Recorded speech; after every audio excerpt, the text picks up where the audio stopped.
सहज सुभाए, अन्न धन बहुत उपजया, ਪ੍ਰਿਥਵੀ ਰੱਜੀ ਤਿਪਤ ਅਘਾਏ।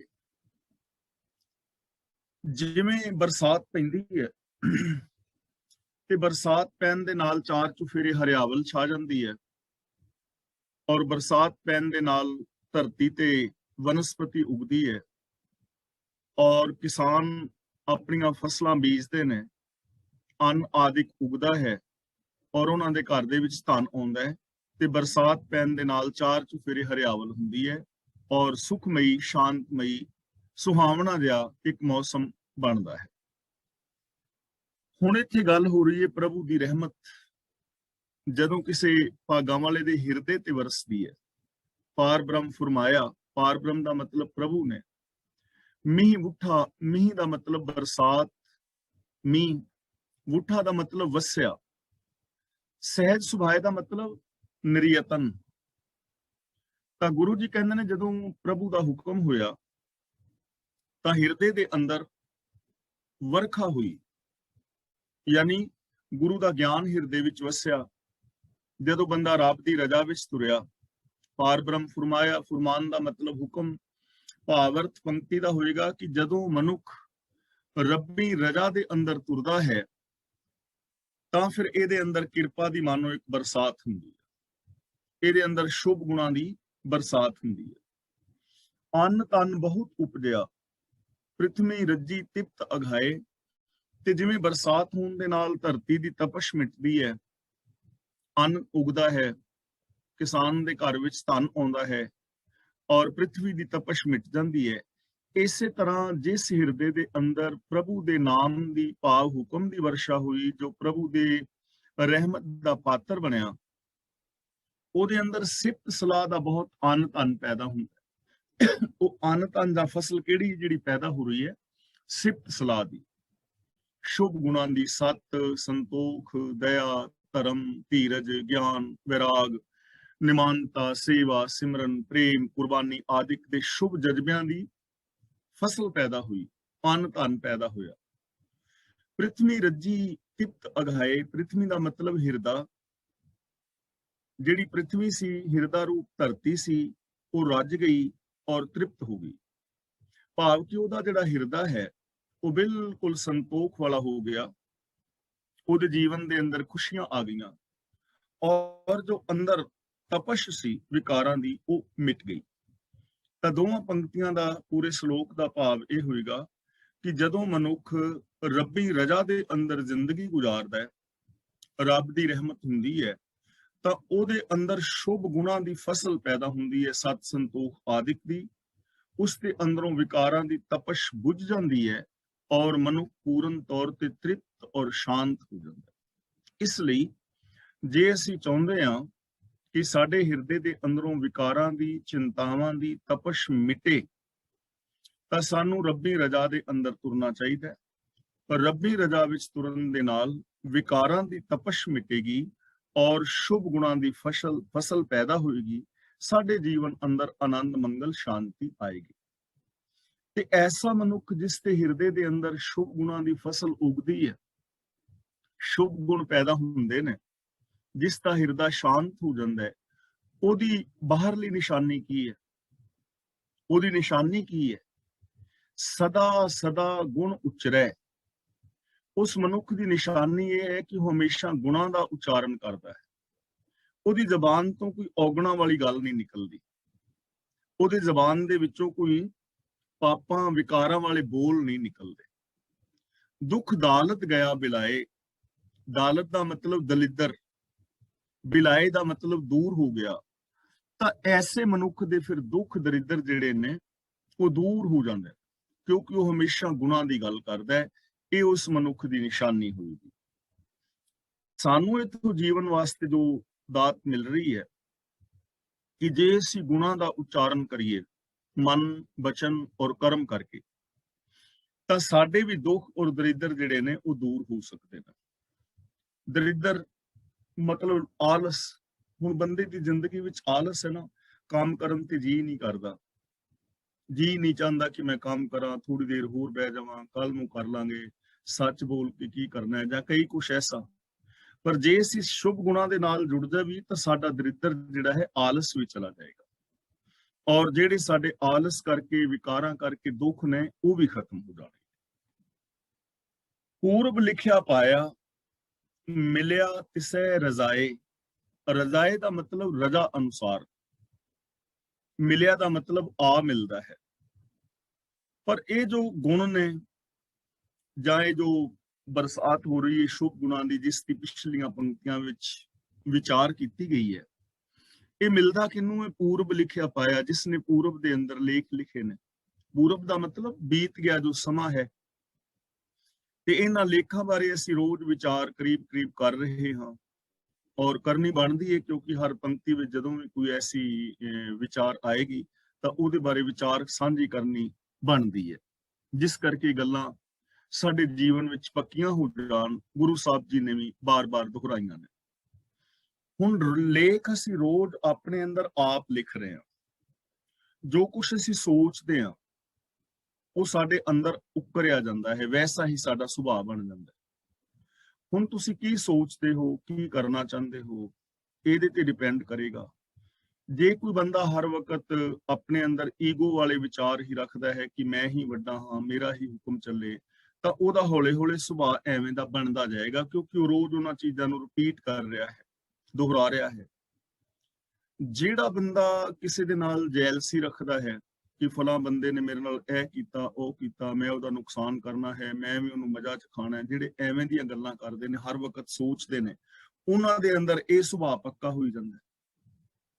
ਲੱਭ ਲੋਭ ਵਾਲਿਆਂ ਦੇ ਅੰਦਰ ਲੱਭ ਲੋਭ ਵਾਲਾ ਸੁਭਾਅ ਪੱਕਾ ਹੋਈ ਜਾਂਦਾ। ਤੇ ਜਿਹੜੇ ਲੋਕ ਚੰਗਾ ਸੋਚਦੇ ਨੇ, ਪੋਜ਼ਿਟਿਵ ਸੋਚਦੇ ਨੇ, ਉਹਨਾਂ ਦੇ ਅੰਦਰ ਪੋਜ਼ਿਟਿਵਿਟੀ ਪੈਦਾ ਹੋਈ ਜਾਂਦੀ ਹੈ। ਉਹ ਲੇਖ ਲਿਖੀ ਜਾਂਦੇ ਨੇ, ਉਹਨਾਂ ਦੇ ਅੰਦਰ ਨਿਊਰੋਨਲ ਪੈਟਰਨ ਬਣੀ ਜਾਂਦਾ ਹੈ, ਉਹਨਾਂ ਦਾ ਸੁਭਾਅ ਬਣੀ ਜਾਂਦਾ ਹੈ। ਤਾਂ ਜਿਨ੍ਹਾਂ ਨੇ ਬੀਤ ਗਏ ਸਮੇਂ ਦੇ ਅੰਦਰ ਰੱਬੀ ਗੁਣਾਂ ਦੀ ਸਾਂਝ ਪਾਈ ਹੈ, ਉਹਨਾਂ ਦੇ ਅੰਦਰ ਉਹ ਸੰਸਕਾਰ ਪੈਦਾ ਹੋਈ ਜਾਂਦੇ ਨੇ, ਉਹਨਾਂ ਦੇ ਅੰਦਰ ਗੁਣ ਪੈਦਾ ਹੋਈ ਜਾਂਦੇ ਨੇ, ਤੇ ਆਖਿਰ ਇਸ ਰਜ਼ਾ ਦੇ ਅੰਦਰ ਰਜ਼ਾ ਦਾ ਮਾਲਕ ਪ੍ਰਭੂ ਆਪ ਆਣ ਕੇ ਉਹਨੂੰ ਮਿਲ ਜਾਂਦਾ ਹੈ, ਆਪਣੀ ਰਜ਼ਾ ਅਨੁਸਾਰ, ਆਪਣੇ ਭਾਣੇ ਅਨੁਸਾਰ। ਹੁਣ ਰਜ਼ਾ, ਭਾਣਾ, ਲੇਖ ਦਾ ਮਤਲਬ ਸਿਸਟਮ, ਤਾਂ ਇਹ ਰੱਬ ਦੀ ਰਜ਼ਾ ਹੈ, ਇਹ ਭਾਣਾ ਹੈ, ਇਹ ਸਿਸਟਮ ਹੈ ਕਿ ਜੋ ਵੀ ਗੁਣਾਂ ਦੀ ਗੱਲ ਕਰੇਗਾ, ਗੁਣਾਂ ਬਾਰੇ ਬੋਲੇਗਾ, ਗੁਣਾਂ ਬਾਰੇ ਸੋਚੇਗਾ, ਗੁਣਾਂ ਬਾਰੇ ਬਿਹੇਵੀਅਰ ਕਰੇਗਾ, ਉਹਨੂੰ ਰੱਬ ਆਪ ਆਣ ਕੇ ਮਿਲ ਜਾਏਗਾ। ਕਿੰਨਾ ਸੌਖਾ ਸਾਧਨ ਹੈ ਨਾ। ਹੁਣ ਇਹ ਸਾਡੇ ਤੇ ਡਿਪੈਂਡ ਕਰਦਾ ਹੈ ਕਿ ਅਸੀਂ ਮਿਲਣਾ ਕਿਹਨੂੰ ਚਾਹੁੰਦੇ ਹਾਂ, ਰੱਬ ਨੂੰ ਜਾਂ ਕਿਸੇ ਰਾਖਸ਼ ਨੂੰ। ਅਸੀਂ ਆਪਣੇ ਅੰਦਰੋਂ ਪੈਦਾ ਕੀ ਕਰਨਾ ਚਾਹੁੰਦੇ ਹਾਂ, ਰੱਬ ਜਾਂ ਦੈਂਤ, ਇਨਸਾਨੀਅਤ ਜਾਂ ਹੈਵਾਨੀਅਤ? ਤਾਂ ਸਾਨੂੰ ਉਹ ਬੀਜ ਬੀਜਣੇ ਚਾਹੀਦੇ ਨੇ, ਸਾਨੂੰ ਆਪਣੇ ਅੰਦਰ ਉਹ ਸੰਸਕਾਰ ਪੈਦਾ ਕਰਨੇ ਚਾਹੀਦੇ ਨੇ, ਸਾਨੂੰ ਆਪਣੀ ਉਸ ਟਾਈਪ ਦੀ ਸੋਚ ਬਣਾਉਣੀ ਚਾਹੀਦੀ ਹੈ। ਰੱਬੀ ਰਜ਼ਾ ਦੇ ਅੰਦਰ ਉਹਨੂੰ ਫਿਰ ਪ੍ਰਭੂ ਆਪ ਆਣ ਕੇ ਮਿਲ ਜਾਂਦਾ।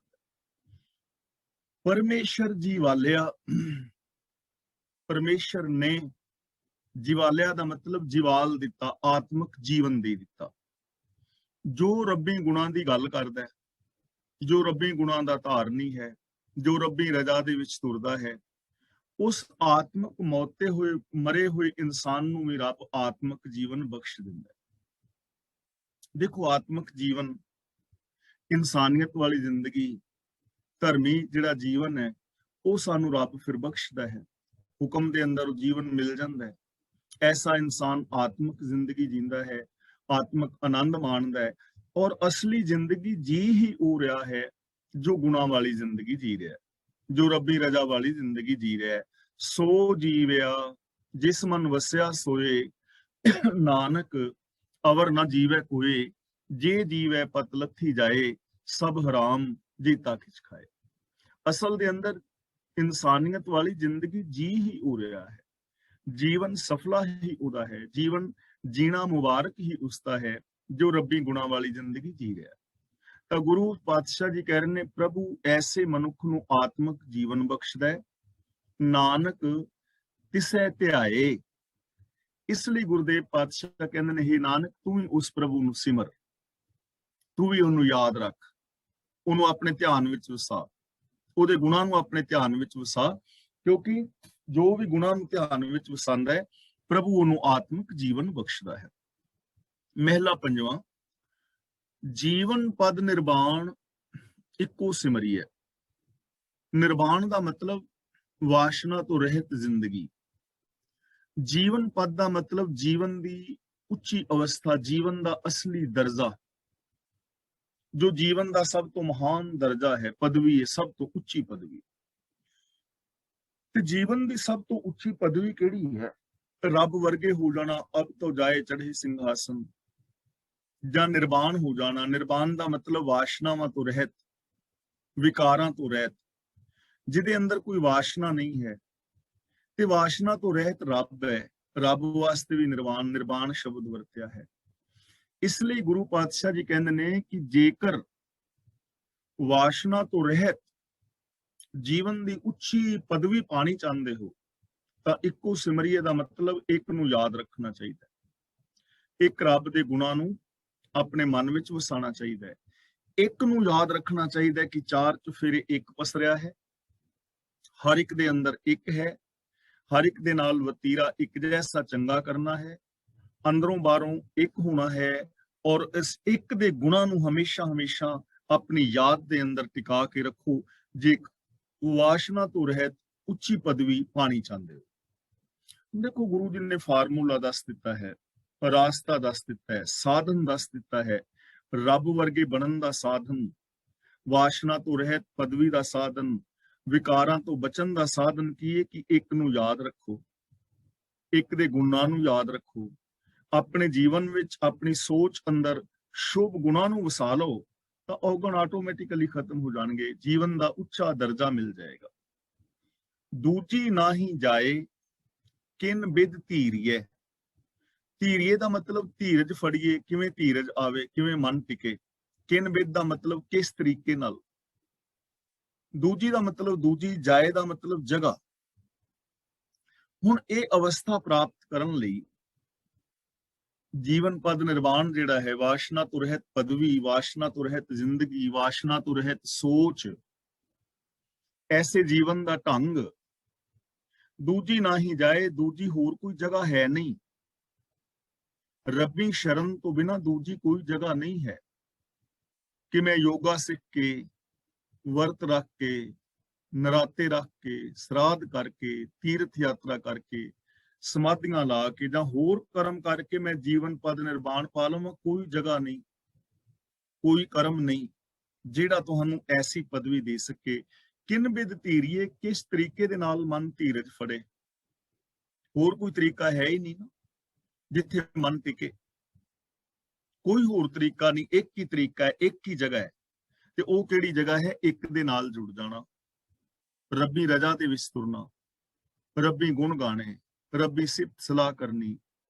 ਜੇ ਹੋਰ ਸੌਖੇ ਤਰੀਕੇ ਨਾਲ ਕਹਿਣਾ ਹੋਵੇ ਤਾਂ ਸ੍ਰੀ ਗੁਰੂ ਗ੍ਰੰਥ ਸਾਹਿਬ ਜੀ ਦੀ ਪਾਵਨ ਬਾਣੀ ਨੇ ਜੋ ਸਾਨੂੰ ਵੇ ਆਫ ਲਾਈਫ ਦਿੱਤਾ ਹੈ, ਇਸ ਵੇ ਆਫ ਲਾਈਫ ਨੂੰ ਅਪਣਾਉਣਾ। ਹੋਰ ਕੋਈ ਢੰਗ ਹੈ ਨਹੀਂ। ਇਹੀ ਇੱਕ ਢੰਗ ਹੈ ਕਿ ਅਸੀਂ ਗੁਰਬਾਣੀ ਅਨੁਸਾਰ ਜ਼ਿੰਦਗੀ ਜੀਵੀਏ, ਰੱਬੀ ਰਜਾ ਵਿੱਚ ਤੁਰੀਏ, ਰੱਬੀ ਗੁਣਾਂ ਦੇ ਧਾਰਨੀ ਹੋਈਏ। ਡਿੱਠਾ ਸਭ ਸੰਸਾਰ ਸੁਖ ਨਾ ਨਾਮ ਬਿਨ। ਡਿੱਠਾ ਦਾ ਮਤਲਬ ਮੈਂ ਵੇਖ ਲਿਆ ਹੈ, ਪਰਖ ਲਿਆ ਹੈ, ਅਜਮਾ ਕੇ ਦੇਖ ਲਿਆ ਹੈ। ਮੈਂ ਸਾਰੇ ਸੰਸਾਰ ਨੂੰ ਵੇਖਿਆ ਹੈ। ਸੁਖ ਨਾ ਨਾਮ ਬਿਨ, ਨਾਮ ਤੋਂ ਬਿਨਾ ਸੁਖ ਨਹੀਂ ਹੈ। ਨਾਮ ਦਾ ਮਤਲਬ ਹੁਕਮ, ਨਾਮ ਦਾ ਮਤਲਬ ਰੱਬੀ ਰਜਾ ਭਾਣਾ, ਰੱਬੀ ਗੁਣ। ਗੁਰੂ ਜੀ ਕਹਿੰਦੇ ਨੇ ਮੈਂ ਪਰਖ ਕੇ ਵੇਖ ਲਿਆ ਹੈ ਕਿ ਰੱਬੀ ਰਜਾ ਤੋਂ ਬਿਨਾ, ਰੱਬੀ ਭਾਣੇ ਵਿੱਚ ਤੁਰਨ ਤੋਂ ਬਿਨਾ ਹੋਰ ਕੋਈ ਥਾਂ ਨਹੀਂ ਹੈ, ਕਿਤੇ ਵੀ ਸੁੱਖ ਨਹੀਂ ਹੈ। ਔਰ ਇਹ ਗੱਲ ਆਪਣੇ ਹੁਣ ਜੀਵਨ ਦੇ ਵਿੱਚ ਆਪਣੇ ਤਜਰਬੇ ਤੋਂ ਪਰਖ ਕੇ ਦੇਖੋ। ਹੁਕਮ, ਰਜ਼ਾ, ਭਾਣਾ ਦਾ ਮਤਲਬ ਸਿਸਟਮ ਜੇ ਅਸੀਂ ਆਪਣੇ ਜੀਵਨ ਦੇ ਵਿੱਚੋਂ ਛੋਟੀਆਂ ਮਿਸਾਲਾਂ ਲੈ ਕੇ ਸਮਝਣ ਦਾ ਯਤਨ ਕਰੀਏ ਤਾਂ ਸਾਨੂੰ ਇਹ ਗੱਲ ਛੇਤੀ ਸਮਝ ਆ ਜਾਏਗੀ। ਹੁਣ ਅਸੀਂ ਟ੍ਰੈਫਿਕ ਵਿੱਚ ਚੱਲ ਰਹੇ ਹਾਂ, ਜੇ ਅਸੀਂ ਟ੍ਰੈਫਿਕ ਦੇ ਨਿਯਮਾਂ ਨੂੰ ਤੋੜੀਏ, ਜੇ ਅਸੀਂ ਇੱਥੇ ਸੱਜੇ ਪਾਸੇ ਚਲਾਈਏ ਗੱਡੀ ਹਾਈਵੇ ਤੇ, ਤਾਂ ਕੀ ਅਸੀਂ ਸੁਖੀ ਰਵਾਂਗੇ? ਨਹੀਂ ਰਵਾਂਗੇ, ਇੱਕ ਪਲ ਵੀ ਨਹੀਂ ਚੱਲ ਪਾਵਾਂਗੇ ਨਾ, ਟਕਰਾਵ ਹੋਏਗਾ। ਜੇ ਸਾਡੇ ਆਪਣੇ ਜੋ ਬਣਾਏ ਹੋਏ ਨੇਮ ਨੇ ਟ੍ਰੈਫਿਕ ਦੇ ਜਾਂ ਹੋਰ, ਜੇ ਉਹਨਾਂ ਨੂੰ ਤੋੜਨ ਦੇ ਨਾਲ ਸਾਡੇ ਜੀਵਨ ਵਿੱਚ ਸੁੱਖ ਨਹੀਂ, ਤਾਂ ਕੁਦਰਤ ਦੇ ਜੋ ਨਿਯਮ ਨੇ ਉਹਨਾਂ ਨੂੰ ਤੋੜ ਕੇ ਸਾਡੀ ਜ਼ਿੰਦਗੀ ਵਿੱਚ ਸੁੱਖ ਕਿਵੇਂ ਆ ਜਾਏਗਾ? ਇਸ ਲਈ ਗੁਰੂ ਜੀ ਕਹਿੰਦੇ ਨੇ ਮੈਂ ਸੰਸਾਰ ਨੂੰ ਵੇਖ ਲਿਆ ਹੈ, ਪਰਖ ਕੇ ਵੇਖਿਆ ਹੈ, ਰੱਬੀ ਰਜ਼ਾ ਦੇ ਵਿੱਚ ਤੁਰਨ ਤੋਂ ਬਿਨਾ ਸੁੱਖ ਨਹੀਂ ਹੈ ਜ਼ਿੰਦਗੀ ਵਿੱਚ। ਜੇ ਜੀਵਨ ਦੇ ਅੰਦਰ ਸੁੱਖ ਚਾਹੁੰਦੇ ਹੋ ਤਾਂ ਫਿਰ ਰੱਬੀ ਰਜ਼ਾ ਨੂੰ ਫੋਲੋ ਕਰੋ, ਕੁਦਰਤ ਦੇ ਨਿਯਮਾਂ ਮੁਤਾਬਕ ਜ਼ਿੰਦਗੀ ਜੀਵੋ, ਗੁਰਬਾਣੀ ਅਨੁਸਾਰ ਜੀਵਨ ਜੀਵੋ। ਜੇਕਰ ਗੁਰਬਾਣੀ ਅਨੁਸਾਰ ਜ਼ਿੰਦਗੀ ਨਹੀਂ ਜੀਂਦੇ, ਰੱਬੀ ਰਜ਼ਾ ਵਿੱਚ ਨਹੀਂ ਤੁਰਦੇ, ਅਸੀਂ ਕਾਇਦੇ ਕਾਨੂੰਨਾਂ ਨੂੰ ਫਾਲੋ ਨਹੀਂ ਕਰਦੇ ਤਾਂ ਜੀਵਨ ਦੇ ਅੰਦਰ ਸੁੱਖ ਨਹੀਂ ਮਿਲੇਗਾ। ਹੋਰ ਕੋਈ ਸਾਧਨ ਨਹੀਂ ਹੈ। ਤਨ ਤਨ ਹੋਸੀ ਛਾਰ, ਜਾਣੇ ਕੋਈ ਜਨ। ਜਾਣੇ ਕੋਈ ਜਨ ਦਾ ਮਤਲਬ ਕੋਈ ਵਿਰਲਾ ਜਾਣਦਾ ਹੈ, ਛਾਰ ਦਾ ਮਤਲਬ ਸਵਾ। ਤਨ ਔਰ ਧਨ ਨੇ ਇੱਕ ਦਿਨ ਰਾਖ ਹੋ ਜਾਣਾ ਤੇ ਬੰਦਾ ਇਸ ਤਨ ਔਰ ਧਨ ਦੇ ਵਿੱਚੋਂ ਸੁੱਖ ਭਾਲਦਾ ਹੈ। ਬੰਦਾ ਚਾਹੁੰਦਾ ਹੈ ਕਿ ਮੇਰੇ ਕੋਲ ਬਹੁਤ ਸਾਰਾ ਧਨ ਆ ਜਾਏ ਤੇ ਮੈਂ ਸੁਖੀ ਹੋ ਜਾਵਾਂ। ਬੰਦਾ ਚਾਹੁੰਦਾ ਹੈ ਮੇਰਾ ਤਨ ਜਿਹੜਾ ਹੈ ਮੇਰੇ ਕੋਲ ਹੈ ਤੇ ਇਸ ਤਨ ਦੇ ਜਿਹੜੇ ਵਿਕਾਰ ਨੇ ਦੇ ਵਿੱਚੋਂ ਮੈਨੂੰ ਸੁੱਖ ਮਿਲੇਗਾ। ਅੱਖਾਂ ਦੇ ਨਾਲ ਮੈਂ ਪਰਤਰੇ ਪਰਤਨ ਰੂਪ ਨੂੰ ਤੱਕਾਂ, ਕੰਨਾਂ ਨਾਲ ਮੈਂ ਚੁਗਲੀ ਨਿੰਦਾ ਆਦਿਕ ਸੁਣਾ, ਜ਼ੁਬਾਨ ਨਾਲ ਮੈਂ ਮਾੜਾ ਬੋਲਾਂ, ਹੱਥਾਂ ਨਾਲ ਮਾੜਾ ਕਰਾਂ, ਪੈਰਾਂ ਨਾਲ ਮਾੜੇ ਪਾਸੇ ਤੁਰਾਂ, ਸ਼ਾਇਦ ਇਹਦੇ ਵਿੱਚੋਂ ਮੈਨੂੰ ਸੁੱਖ ਮਿਲੇਗਾ। ਲੋਕ ਇਸੇ ਚ ਸੁੱਖ ਭਾਲ ਰਹੇ ਨੇ ਨਾ, ਈਰਖਾ ਦਵੈਸ਼ ਵੈਰ ਵਿਰੋਧ ਚ, ਔਰ ਧਨ ਦੇ ਵਿੱਚੋਂ ਸੁੱਖ ਭਾਲ ਰਹੇ ਨੇ। ਇਹਦਾ ਮਤਲਬ ਇਹ ਨਹੀਂ ਕਿ ਤਨ ਔਰ ਧਨ ਦੇ ਖਿਲਾਫ ਇੱਥੇ ਬੋਲਿਆ ਜਾ ਰਿਹਾ ਹੈ ਕਿ ਤਨ ਔਰ ਧਨ ਦੀ ਲੋੜ ਨਹੀਂ। ਤਨ ਔਰ ਧਨ ਦੋਵਾਂ ਦੀ ਜ਼ਰੂਰਤ ਹੈ। ਜੇ ਤਨ ਨਹੀਂ ਤੇ ਕੁਛ ਵੀ ਨਹੀਂ, ਜੇ ਧਨ ਨਹੀਂ ਤਾਂ ਵੀ ਅਸੀਂ ਸੁਖੀ ਸ਼ਾਂਤ ਨਹੀਂ ਹੋ ਸਕਾਂਗੇ। ਗੱਲ ਇੱਥੇ ਵਰਤੋਂ ਦੀ ਹੈ। ਧਨ ਦੀ ਗਲਤ ਵਰਤੋਂ ਕਰਕੇ ਜੇ ਹੁਣ ਕਿਸੇ ਦੇ ਕੋਲ ਬਹੁਤ ਸਾਰਾ ਧਨ ਆ ਜਾਏ ਤਾਂ ਕੀ ਕੇਵਲ ਧਨ ਆਉਣ ਦੇ ਨਾਲ ਉਹ ਬੰਦਾ ਸੁਖੀ ਹੋ ਸਕਦਾ ਹੈ? ਇਹ ਅਸੀਂ ਪਿੱਛੇ ਵਿਚਾਰ ਚੁੱਕੇ ਹਾਂ ਕਿ ਹਰ ਅਮੀਰ ਆਦਮੀ ਸੁਖੀ ਨਹੀਂ ਹੁੰਦਾ। ਹਰ ਅਮੀਰ ਆਦਮੀ ਸੁਖੀ ਨਹੀਂ ਹੁੰਦਾ ਔਰ ਹਰ ਸੁਖੀ ਆਦਮੀ ਅਮੀਰ ਨਹੀਂ ਹੁੰਦਾ। ਹਰ ਸੁਖੀ ਆਦਮੀ ਅਮੀਰ ਨਹੀਂ ਹੁੰਦਾ। ਇਹਦਾ ਮਤਲਬ ਇਹ ਨਹੀਂ ਕਿ ਜਿਨ੍ਹਾਂ ਕੋਲ ਧਨ ਹੈ, ਜੋ ਅਮੀਰ ਨੇ, ਉਹ ਸੁਖੀ ਹੋ ਹੀ ਨਹੀਂ ਸਕਦੇ। ਗੱਲ ਇਹ ਨਹੀਂ ਹੈ। ਗੱਲ ਤਾਂ ਜੀਵਨ ਜੀਣ ਦੇ ਢੰਗ ਦੀ ਹੈ ਕਿ ਕੋਈ ਗਰੀਬ ਜਾਂ ਅਮੀਰ ਜ਼ਿੰਦਗੀ ਕਿਵੇਂ ਜੀ ਰਿਹਾ ਹੈ, ਉਹ ਪੈਸਾ ਕਮਾ ਕਿਵੇਂ ਰਿਹਾ ਹੈ, ਪੈਸੇ ਨੂੰ ਖਰਚ ਕਿਵੇਂ ਕਰ ਰਿਹਾ ਹੈ, ਇਹ ਸਰੀਰ ਦੀ ਵਰਤੋਂ ਕਿਵੇਂ ਕਰ ਰਿਹਾ ਹੈ। ਤਾਂ ਗੁਰੂ ਪਾਤਸ਼ਾਹ ਜੀ ਕਹਿੰਦੇ ਨੇ, ਸੱਚ ਨੂੰ ਭੁਲਾ ਕੇ ਰੱਬੀ ਰਜ਼ਾ ਤੋਂ ਉਲਟ ਜੇ ਇਸ ਤਨ ਔਰ ਧਨ ਦੀ ਵਰਤੋਂ ਕਰੋਗੇ ਤਾਂ ਇਸ ਤਨ ਧਨ ਦੇ ਵਿੱਚੋਂ ਸੁੱਖ ਨਹੀਂ ਉਪਜੇਗਾ। ਇਹਨੇ ਇੱਕ ਦਿਨ ਛਾਰ ਹੋ ਜਾਣਾ ਹੈ, ਰਾਖ ਹੋ ਜਾਣਾ ਹੈ। ਇਸ ਗੱਲ ਨੂੰ ਕੋਈ ਵਿਰਲਾ ਸਮਝਦਾ ਹੈ ਪਰ ਬੰਦਾ ਇਹਦੇ ਵਿੱਚ ਹੀ ਜੁੜਿਆ ਰਹਿੰਦਾ ਹੈ। ਇਸ ਲਈ ਗੱਲ ਹੈਗੀ ਇੱਥੇ ਕਿ ਸੱਚ ਨੂੰ ਆਧਾਰ ਬਣਾ ਕੇ ਜੇ ਤਨ ਔਰ ਧਨ ਨੂੰ ਵਰਤੋਗੇ, ਜੀਵਨ ਦੇ ਅੰਦਰ ਖੁਸ਼ੀ ਆਏਗੀ। ਪਰ ਜੇ ਸੱਚ ਨੂੰ ਛੱਡ ਕੇ ਝੂਠ ਨੂੰ ਬੇਸ ਬਣਾ ਕੇ ਤਨ ਔਰ ਧਨ ਦੀ ਵਰਤੋਂ ਕਰੋਗੇ ਤੇ ਜੀਵਨ ਅੰਦਰ ਸੁੱਖ ਨਹੀਂ ਆਏਗਾ। ਇਸ ਗੱਲ ਨੂੰ ਕੋਈ ਵਿਰਲਾ ਜਾਣਦਾ ਹੈ। ਰੰਗ ਰੂਪ ਰਸ ਬਾਦ ਇਹ ਕਰਹਿ ਪ੍ਰਾਣੀਆਂ। ਬਾਦ ਦਾ ਮਤਲਬ ਵਿਅਰਥ, ਰਸ ਦਾ ਮਤਲਬ ਚਸਕੇ, ਕਰਹਿ ਦਾ ਮਤਲਬ ਤੂੰ ਕਰਦਾ ਹੈ। ਇਹਨੂੰ ਕਰਹਿ ਪੜਨਾ ਹੈ ਬਿੰਦੀ ਲਗਾ ਕੇ। ਰੰਗ ਰੂਪ ਰਸ ਬਾਦ ਇਹ ਕਰਹਿ ਪ੍ਰਾਣੀਆਂ। ਇਹ ਪ੍ਰਾਣੀ ਤੂੰ ਕੀ ਕਰ ਰਿਹਾ ਹੈ? ਕੀ ਕਰਹਿ ਦਾ ਮਤਲਬ ਕੀ ਕਰ ਰਿਹਾ ਹੈ? ਕਿਉਂ ਨਹੀਂ ਸਮਝ ਰਿਹਾ? ਕਿਉਂ ਮਾੜੀ ਜ਼ਿੰਦਗੀ ਜੀ ਰਿਹਾ ਹੈ? ਰੰਗ ਰੂਪ ਤੇ ਰਸ ਇਹਨਾਂ ਦੇ ਚਸਕੇ ਬੇਕਾਰ ਨੇ। ਇਹਨਾਂ ਦੇ ਪਿੱਛੇ ਲੱਗ ਕੇ ਮਨ ਦਾ ਟਿਕਾਵ ਨਹੀਂ ਮਿਲਦਾ। ਰੰਗ ਵੀ, ਰੂਪ ਵੀ, ਰਸ ਵੀ ਜੇ ਸੱਚ ਨੂੰ ਛੱਡ ਦਿੱਤਾ ਜਾਏ ਤਾਂ ਇਹਨਾਂ ਦੇ ਜਿਹੜੇ ਚਸਕੇ ਨੇ ਬੇਕਾਰ ਨੇ। ਹੁਣ ਇੱਥੇ ਰੰਗ ਰੂਪ ਦੀ ਵਿਰੋਧਤਾ ਨਹੀਂ ਹੈ ਜਾਂ ਇੱਥੇ ਖਾਣ ਪੀਣ ਦੇ ਪਦਾਰਥਾਂ ਦੀ ਵਿਰੋਧਤਾ ਨਹੀਂ ਹੈ। ਗੱਲ ਤੇ ਇਹ ਹੈ ਕਿ ਜੇ ਸੱਚ ਨੂੰ ਵਿਸਰ ਦਿੱਤਾ ਜਾਏ, ਇਨਸਾਨੀਅਤ ਛੱਡ ਦਿੱਤੀ ਜਾਏ, ਰੱਬੀ ਰਜ਼ਾ ਨੂੰ ਛੱਡ ਦਿੱਤਾ ਜਾਏ, ਸੱਚ ਨੂੰ ਜੀਵਨ ਦਾ ਆਧਾਰ ਨਾ ਬਣਾਇਆ ਜਾਏ ਤੇ ਝੂਠ ਔਰ ਫਰੇਬ ਬੰਦਾ ਕਮਾਵੇ ਤੇ ਰੰਗ ਰੂਪ ਦੇ ਵਿੱਚ ਫਸਿਆ ਰਵੇ ਤਾਂ ਕੀ ਉਹਨੂੰ ਸੁੱਖ ਮਿਲੇਗਾ? ਇਹ ਚਸਕੇ ਬੇਕਾਰ ਹੋ ਜਾਣਗੇ ਨਾ। ਰੰਗ ਵੀ, ਰੂਪ ਵੀ, ਰਸ ਵੀ, ਇਹ ਬਹੁਤ ਸਾਰੇ ਤੇਰੇ ਕੋਲ ਹੋਣ ਪਰ ਜੇ ਤੇਰੀ ਜ਼ਿੰਦਗੀ ਵਿੱਚ ਸੱਚ ਨਹੀਂ, ਆਚਰਣ ਉੱਚਾ ਨਹੀਂ, ਦਇਆ ਔਰ ਪ੍ਰੇਮ ਆਦਿਕ ਨਹੀਂ ਤਾਂ ਫਿਰ ਇਹ ਤੇ ਬੇਕਾਰ ਨੇ। ਕਿੰਨੇ ਕਿੰਨੇ ਸੋਹਣੇ ਜੋੜੇ ਨੇ ਨਾ, ਪਤੀ ਪਤਨੀ, ਜਿਨ੍ਹਾਂ ਨੇ ਇੱਕ ਦੂਜੇ ਨੂੰ ਚੁਣਿਆ ਹੈ ਕਿ ਉਹ ਮੁੰਡਾ ਬੜਾ ਸੋਹਣਾ ਹੈ, ਕੁੜੀ ਬੜੀ ਸੋਹਣੀ ਹੈ, ਸੋਹਣੇ ਸੋਹਣੇ ਜੋੜੇ ਨੇ। ਸੁੰਦਰਤਾ ਤੇ ਹੈ ਲੇਕਿਨ ਆਪਸ ਦੇ ਵਿੱਚ ਬਣਦੀ ਨਹੀਂ ਕਲੇਸ਼। ਔਰ ਕਈਆਂ ਦੇ ਕੋਲ ਧਨ ਹੈ ਲੇਕਿਨ ਕਲੇਸ਼ ਹੈ। ਤਾਂ ਇਹਦਾ ਮਤਲਬ ਇਹ ਹੋਇਆ ਕਿ ਜੇ ਸੱਚ ਨੂੰ, ਇਨਸਾਨੀਅਤ ਨੂੰ, ਉੱਚੇ ਆਚਰਨ ਨੂੰ, ਰੱਬੀ ਗੁਣਾਂ ਨੂੰ ਛੱਡ ਦਿੱਤਾ ਜਾਏ ਤਾਂ ਫਿਰ ਇਹ ਰੰਗ ਰੂਪ ਰਸ ਜਿਹੜੇ ਨੇ ਸਾਰੇ ਵਿਅਰਥ ਹੋ ਜਾਂਦੇ ਨੇ, ਇਹਨਾਂ ਦੇ ਵਿੱਚੋਂ ਸੁੱਖ ਨਹੀਂ ਉਪਜਦਾ। ਇਸ ਲਈ ਇਹ ਪ੍ਰਾਣੀ ਤੂੰ ਕੀ ਕਰ ਰਿਹਾ ਹੈ? ਸੱਚ ਦਾ ਕਿਉਂ ਤਿਆਗ ਕਰ ਦਿੱਤਾ ਹੈ? ਰੱਬੀ ਰਜ਼ਾ ਦੇ ਨਾਲੋਂ ਕਿਉਂ ਟੁੱਟ ਗਿਆ ਹੈ? ਕਿਉਂ ਵਿਅਰਥ ਦੇ ਚਸਕਿਆਂ ਦੇ ਵਿੱਚ ਫਸਿਆ ਹੋਇਆ ਹੈ? ਜਿਸ ਭੁਲਾਏ ਆਪ ਇਸ ਕੱਲ ਨਹੀਂ ਜਾਣੀਆਂ। ਇੱਥੇ ਕੱਲ ਸ਼ਬਦ ਜੋ ਹੈ ਨਾ, ਕੱਲ ਸ਼ਬਦ ਦੇ ਕਈ ਸਾਰੇ ਅਰਥ ਮੌਜੂਦ ਨੇ। ਕੱਲ ਸ਼ਬਦ ਦਾ ਮਤਲਬ ਹੁੰਦਾ ਹੈ ਸ਼ਬਦ ਕਰਨਾ, ਗਿਣਨਾ, ਫੈਂਕਣਾ, ਜਾਣਾ, ਬੰਨਣਾ, ਲੈਣਾ, ਵਿਆਕੁਲ ਹੋਣਾ। ਕੱਲ ਸ਼ਬਦ ਦਾ ਅਰਥ ਸੁੰਦਰ, ਮਨੋਹਰ, ਇਹ ਵੀ ਇਹਦਾ ਅਰਥ ਹੈਗਾ। ਔਰ ਕੱਲ ਸ਼ਬਦ ਦਾ ਅਰਥ ਹੈਗਾ ਮਿੱਠੀ ਧੁਨ। ਚੌਥਾ ਇਹਦਾ ਅਰਥ ਹੈਗਾ ਵੀਰਜ, ਮਣੀ, ਕਲਾ, ਸ਼ਕਤੀ। ਇਹ ਬਹੁਤ ਸਾਰੇ ਕੱਲ ਸ਼ਬਦ ਦੇ ਅਰਥ ਨੇ। ਕੱਲ ਦਾ ਮਤਲਬ ਚੈਨ ਵੀ ਹੈ, ਸ਼ਾਂਤੀ ਵੀ ਹੈ, ਵਿਦਿਆ ਵੀ ਹੈ। ਤਾਂ ਇੱਥੇ ਅਸੀਂ ਕੱਲ ਦਾ ਅਰਥ ਲੈਣਾ ਹੈ ਸ਼ਾਂਤੀ। ਇੱਥੇ ਕੱਲ ਦਾ ਅਰਥ ਸ਼ਾਂਤੀ। ਜਿਸ ਭੁਲਾਏ ਆਪ, ਜਿਹਨੂੰ ਪ੍ਰਭੂ ਆਪਣਾ ਆਪਾ ਭੁਲਾ ਦੇਵੇ, ਯਾਨੀ ਜੋ ਰੱਬ ਨੂੰ ਭੁੱਲ ਜਾਏ, ਰੱਬੀ ਗੁਣਾਂ ਨੂੰ ਭੁੱਲ ਜਾਏ, ਰੱਬੀ ਰਜ਼ਾ ਮੁਤਾਬਕ ਨਾ ਤੁਰੇ, ਇਸ ਕੱਲ ਨਹੀਂ ਜਾਣੀਆਂ। ਉਹਨੇ ਮਨ ਦੀ ਸ਼ਾਂਤੀ ਨੂੰ ਕਦੇ ਵੀ ਨਹੀਂ ਜਾਣਿਆ। ਉਹਨੂੰ ਮਨ ਦੀ ਸ਼ਾਂਤੀ ਦੀ ਸਾਰ ਨਹੀਂ ਆ ਸਕਦੀ। ਉਹ ਮਨ ਕਰਕੇ ਕਦੇ ਸ਼ਾਂਤ ਨਹੀਂ ਹੋ ਸਕਦਾ। ਜਿਸ ਭੁਲਾਏ ਆਪ, ਜਿਸ ਨੂੰ ਪ੍ਰਭੂ ਨੇ ਆਪਣਾ ਆਪਾ ਭੁਲਾ ਦਿੱਤਾ ਹੈ, ਯਾਨੀ ਜਿਹੜਾ ਰੱਬੀ ਹੁਕਮ ਤੋਂ ਉਲਟ ਜ਼ਿੰਦਗੀ ਜੀ ਰਿਹਾ ਹੈ, ਜਿਸ ਨੇ ਰੱਬੀ ਗੁਣਾਂ ਨੂੰ ਭੁਲਾ ਦਿੱਤਾ ਹੈ, ਉਹ ਮਨ ਦੀ ਸ਼ਾਂਤੀ ਨੂੰ ਕਦੇ ਵੀ ਨਹੀਂ ਜਾਣ ਸਕੇਗਾ ਕਿ ਮਨ ਦੀ ਸ਼ਾਂਤੀ ਹੁੰਦੀ ਕੀ ਹੈ। ਕਿਉਂਕਿ ਉਹਨੇ ਜ਼ਿੰਦਗੀ ਵਿੱਚ ਸੱਤ, ਸੰਤੋਖ, ਦਇਆ, ਧਰਮ, ਧੀਰਜ, ਇਹਨਾਂ ਗੁਣਾਂ ਦੀ ਕਦੇ ਵਰਤੋਂ ਹੀ ਨਹੀਂ ਕੀਤੀ। ਤੇ ਜਿਨ੍ਹਾਂ ਨੇ ਇਹਨਾਂ ਗੁਣਾਂ ਦੀ ਵਰਤੋਂ ਹੀ ਨਹੀਂ ਕੀਤੀ, ਉਹਨਾਂ ਨੂੰ ਸ਼ਾਂਤੀ ਦਾ ਪਤਾ ਕਿਵੇਂ ਲੱਗੇ? ਪਤਾ ਤਾਂ ਹੀ ਲੱਗੇਗਾ ਨਾ ਜੇ ਕੋਈ ਵਰਤੇਗਾ। ਜਿਵੇਂ ਲੰਗਰ ਵਿੱਚ ਖੀਰ, ਕੜਾਹ, ਪ੍ਰਸ਼ਾਦ, ਹੋਰ ਬਹੁਤ ਕੁਝ ਬਣਿਆ ਹੋਵੇ, ਤੇ ਜੇ ਤੁਸੀਂ ਲੰਗਰ ਦੇ ਵਿੱਚੋਂ ਖੀਰ ਖਾਈ ਹੈ ਤਾਂ ਹੀ ਤੁਹਾਨੂੰ ਸਵਾਦ ਆਏਗਾ ਨਾ ਵੀ ਖੀਰ ਕਿਵੇਂ ਦੀ ਸੀ, ਕੜਾਹ ਕਿਵੇਂ ਦਾ ਸੀ, ਸਬਜ਼ੀ ਕਿਵੇਂ ਦੀ ਸੀ, ਦਾਲ ਕਿਵੇਂ ਦੀ ਸੀ। ਤੇ ਜਿਸ ਨੇ ਉਹ ਖਾਈ ਨਹੀਂ, ਚਖੀ ਨਹੀਂ ਜਿਹੜੀ ਚੀਜ਼, ਉਹਨੂੰ ਉਹਦੇ ਸਵਾਦ ਦਾ ਪਤਾ ਹੀ ਨਹੀਂ ਹੈ। ਇਸ ਲਈ ਜਿਸ ਨੇ ਰੱਬੀ ਗੁਣਾਂ ਨੂੰ ਭੁਲਾ ਦਿੱਤਾ ਹੈ, ਉਹਨੇ ਕਦੇ ਮਨ ਦੀ ਸ਼ਾਂਤੀ ਦਾ ਆਨੰਦ ਹੀ ਨਹੀਂ ਮਾਣਿਆ। ਭਾਵ ਉਹਦੇ ਜੀਵਨ ਅੰਦਰ ਕਦੇ ਸ਼ਾਂਤੀ ਨਹੀਂ ਆਉਂਦੀ। ਜਿਹੜਾ ਈਰਖਾ, ਦਵੈਸ਼, ਵੈਰ ਵਿਰੋਧ ਦੇ ਵਿੱਚ ਹੀ ਫਸਿਆ ਹੈ, ਸਾਰੀ ਜ਼ਿੰਦਗੀ ਐਵੇਂ ਹੀ ਗੁਜ਼ਾਰ ਦਿੰਦਾ ਹੈ। ਤਾਂ ਜਿਸ ਨੂੰ ਪ੍ਰਭੂ ਨੇ ਆਪਣੇ ਆਪੇ ਤੋਂ ਭੁਲਾ ਦਿੱਤਾ, ਉਹਨੇ ਜੀਵਨ ਦੇ ਅੰਦਰ ਕਦੇ ਵੀ ਸ਼ਾਂਤੀ ਨੂੰ ਨਹੀਂ ਜਾਣਿਆ।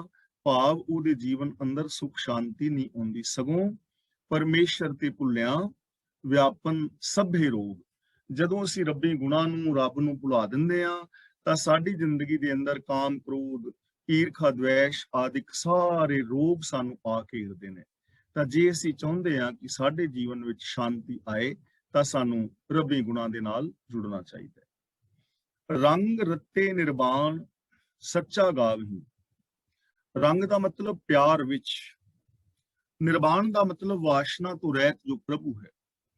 ਜੋ ਵਾਸ਼ਨਾ ਤੋਂ ਰਹਿਤ ਪ੍ਰਭੂ ਦੇ ਪਿਆਰ ਵਿੱਚ ਰੰਗੇ ਗਏ ਨੇ, ਯਾਨੀ ਵਾਸ਼ਨਾ ਤੋਂ ਰਹਿਤ ਪ੍ਰਭੂ ਦੀ ਪ੍ਰੀਤ ਜਿਨ੍ਹਾਂ ਦੀ ਜ਼ਿੰਦਗੀ ਵਿੱਚ ਹੈ, ਜਿਨ੍ਹਾਂ ਨੇ ਆਪਣੀ ਮੈਂਟੈਲਿਟੀ, ਮਾਨਸਿਕਤਾ, ਸੋਚ ਦੇ ਅੰਦਰ ਰੱਬੀ ਗੁਣਾਂ ਨੂੰ ਵਸਾਇਆ ਹੈ, ਰੱਬੀ ਗੁਣਾਂ ਦੀ ਪ੍ਰੀਤ ਹੈ, ਉਹਨਾਂ ਦੀ ਨਿਸ਼ਾਨੀ ਕੀ ਹੈ? ਸੱਚਾ ਗਾਵਹੀ।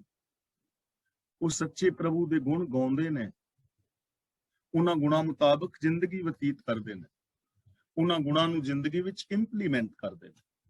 ਉਹਨਾਂ ਦੇ ਬੋਲਾਂ ਵਿੱਚੋਂ, ਉਹਨਾਂ ਦੀ ਸੋਚ ਵਿੱਚੋਂ, ਉਹਨਾਂ ਦੇ ਬਿਹੇਵੀਅਰ ਦੇ ਅੰਦਰੋਂ ਉਹ ਗੁਣ ਝਲਕਦੇ ਨੇ, ਡੁੱਲ ਪੈਂਦੇ ਨੇ। ਉਹਨਾਂ ਦੇ ਬਿਹੇਵੀਅਰ ਦੇ ਵਿੱਚੋਂ ਇਹ ਚੀਜ਼ਾਂ ਦਿਸਣਗੀਆਂ।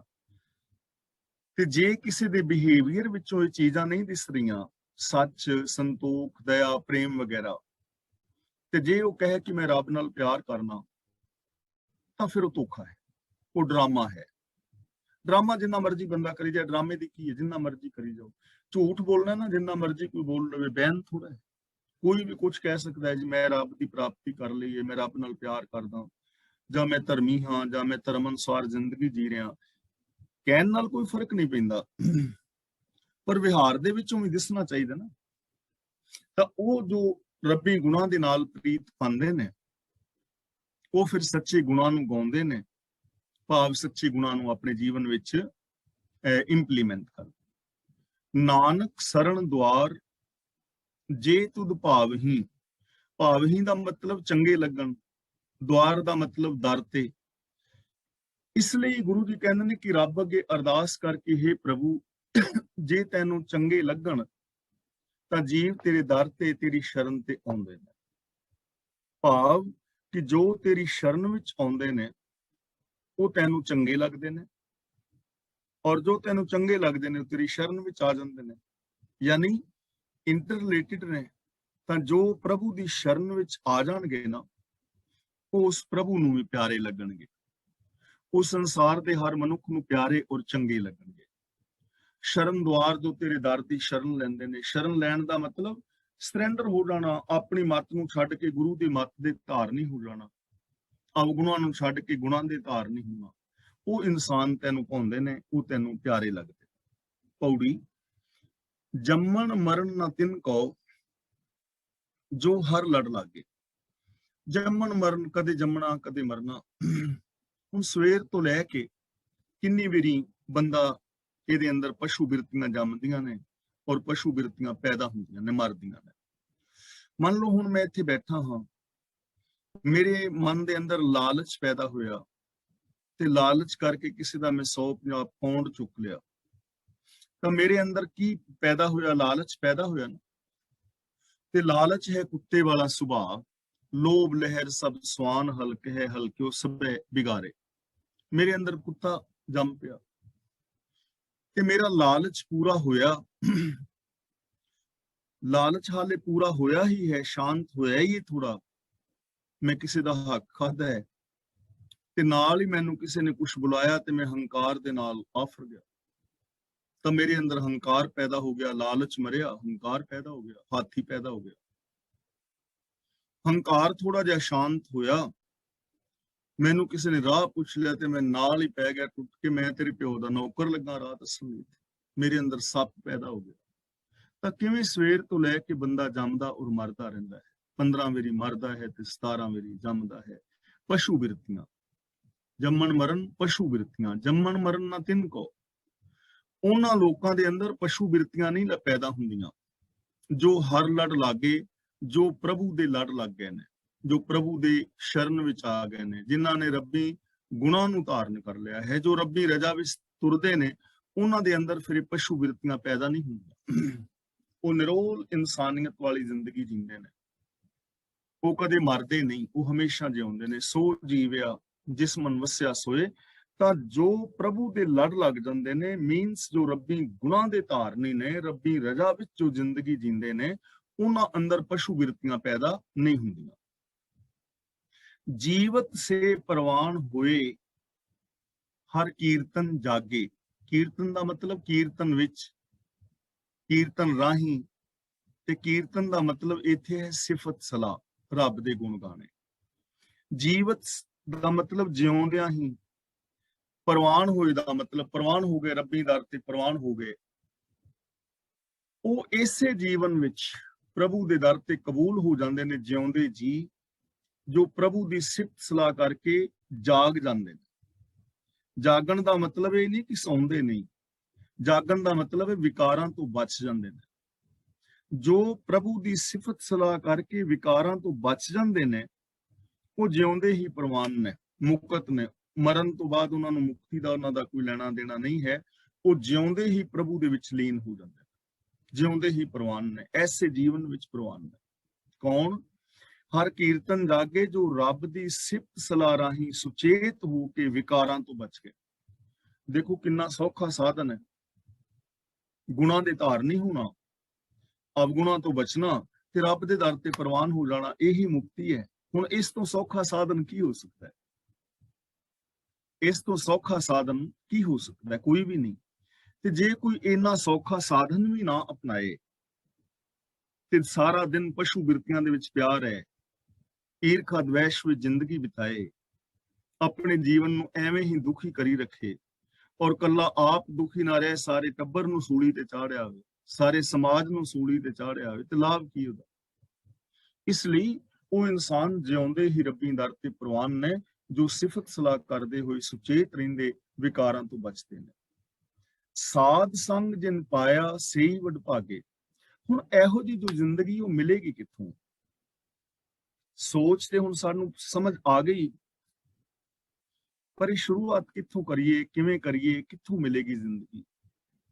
ਤਾਂ ਗੁਰੂ ਜੀ ਕਹਿੰਦੇ ਨੇ ਸਾਧ ਸੰਗ ਜਿਨ ਪਾਇਆ। ਸਾਧ ਸੰਗ ਦਾ ਮਤਲਬ ਗੁਰੂ ਦੀ ਸ਼ਰਨ ਵਿੱਚ ਆ ਕੇ, ਜਿਨ੍ਹਾਂ ਨੇ ਵੀ ਪਾਇਆ ਹੈ ਐਸਾ ਜੀਵਨ, ਜਿਨ੍ਹਾਂ ਨੇ ਵੀ ਪਾਇਆ ਹੈ ਪ੍ਰਭੂ ਨੂੰ, ਉਹਨਾਂ ਨੇ ਗੁਰੂ ਦੇ ਚਰਨਾਂ ਦੀ ਸ਼ਰਨ ਵਿੱਚ ਆ ਕੇ ਪਾਇਆ ਹੈ। ਵੱਡੇ ਭਾਗਾਂ ਵਾਲੇ ਨੇ ਉਹ ਜਿਨ੍ਹਾਂ ਨੇ ਗੁਰੂ ਦੇ ਚਰਨਾਂ ਦੀ ਸ਼ਰਨ ਵਿੱਚੋਂ ਆ ਕੇ ਉਸ ਪ੍ਰਭੂ ਨੂੰ ਪਾ ਲਿਆ ਜਾਂ ਐਸੀ ਜ਼ਿੰਦਗੀ ਨੂੰ ਪਾ ਲਿਆ। ਤਾਂ ਇਹ ਜੀਵਨ ਸਾਨੂੰ ਗੁਰਬਾਣੀ ਰਾਹੀਂ ਮਿਲੇਗਾ, ਗੁਰੂ ਦੇ ਦੱਸੇ ਰਾਹਾਂ ਤੇ ਤੁਰਿਆ ਮਿਲੇਗਾ। ਗਿਆਨ ਗੁਰੂ ਦੀ ਅਗਵਾਈ ਵਿੱਚ ਚਲਾਂਗੇ ਤੇ ਮਿਲੇਗਾ। ਜੇ ਆਪਣੇ ਗਿਆਨ ਦੀ ਸਹੀ ਵਰਤੋਂ ਕਰਾਂਗੇ ਤਾਂ ਇਹ ਜੀਵਨ ਮਿਲੇਗਾ। ਇਸ ਲਈ ਅਸੀਂ ਗੁਰਦੁਆਰਾ ਸਾਹਿਬ ਜਾਂਦੇ ਹਾਂ, ਇਸੇ ਲਈ ਅਸੀਂ ਬਾਣੀ ਪੜ੍ਹਦੇ ਹਾਂ। ਗੁਰੂ ਦੀ ਜੋ ਸੰਗਤ ਹੈ ਉਹ ਹੈ ਹੀ ਸਕੂਲ।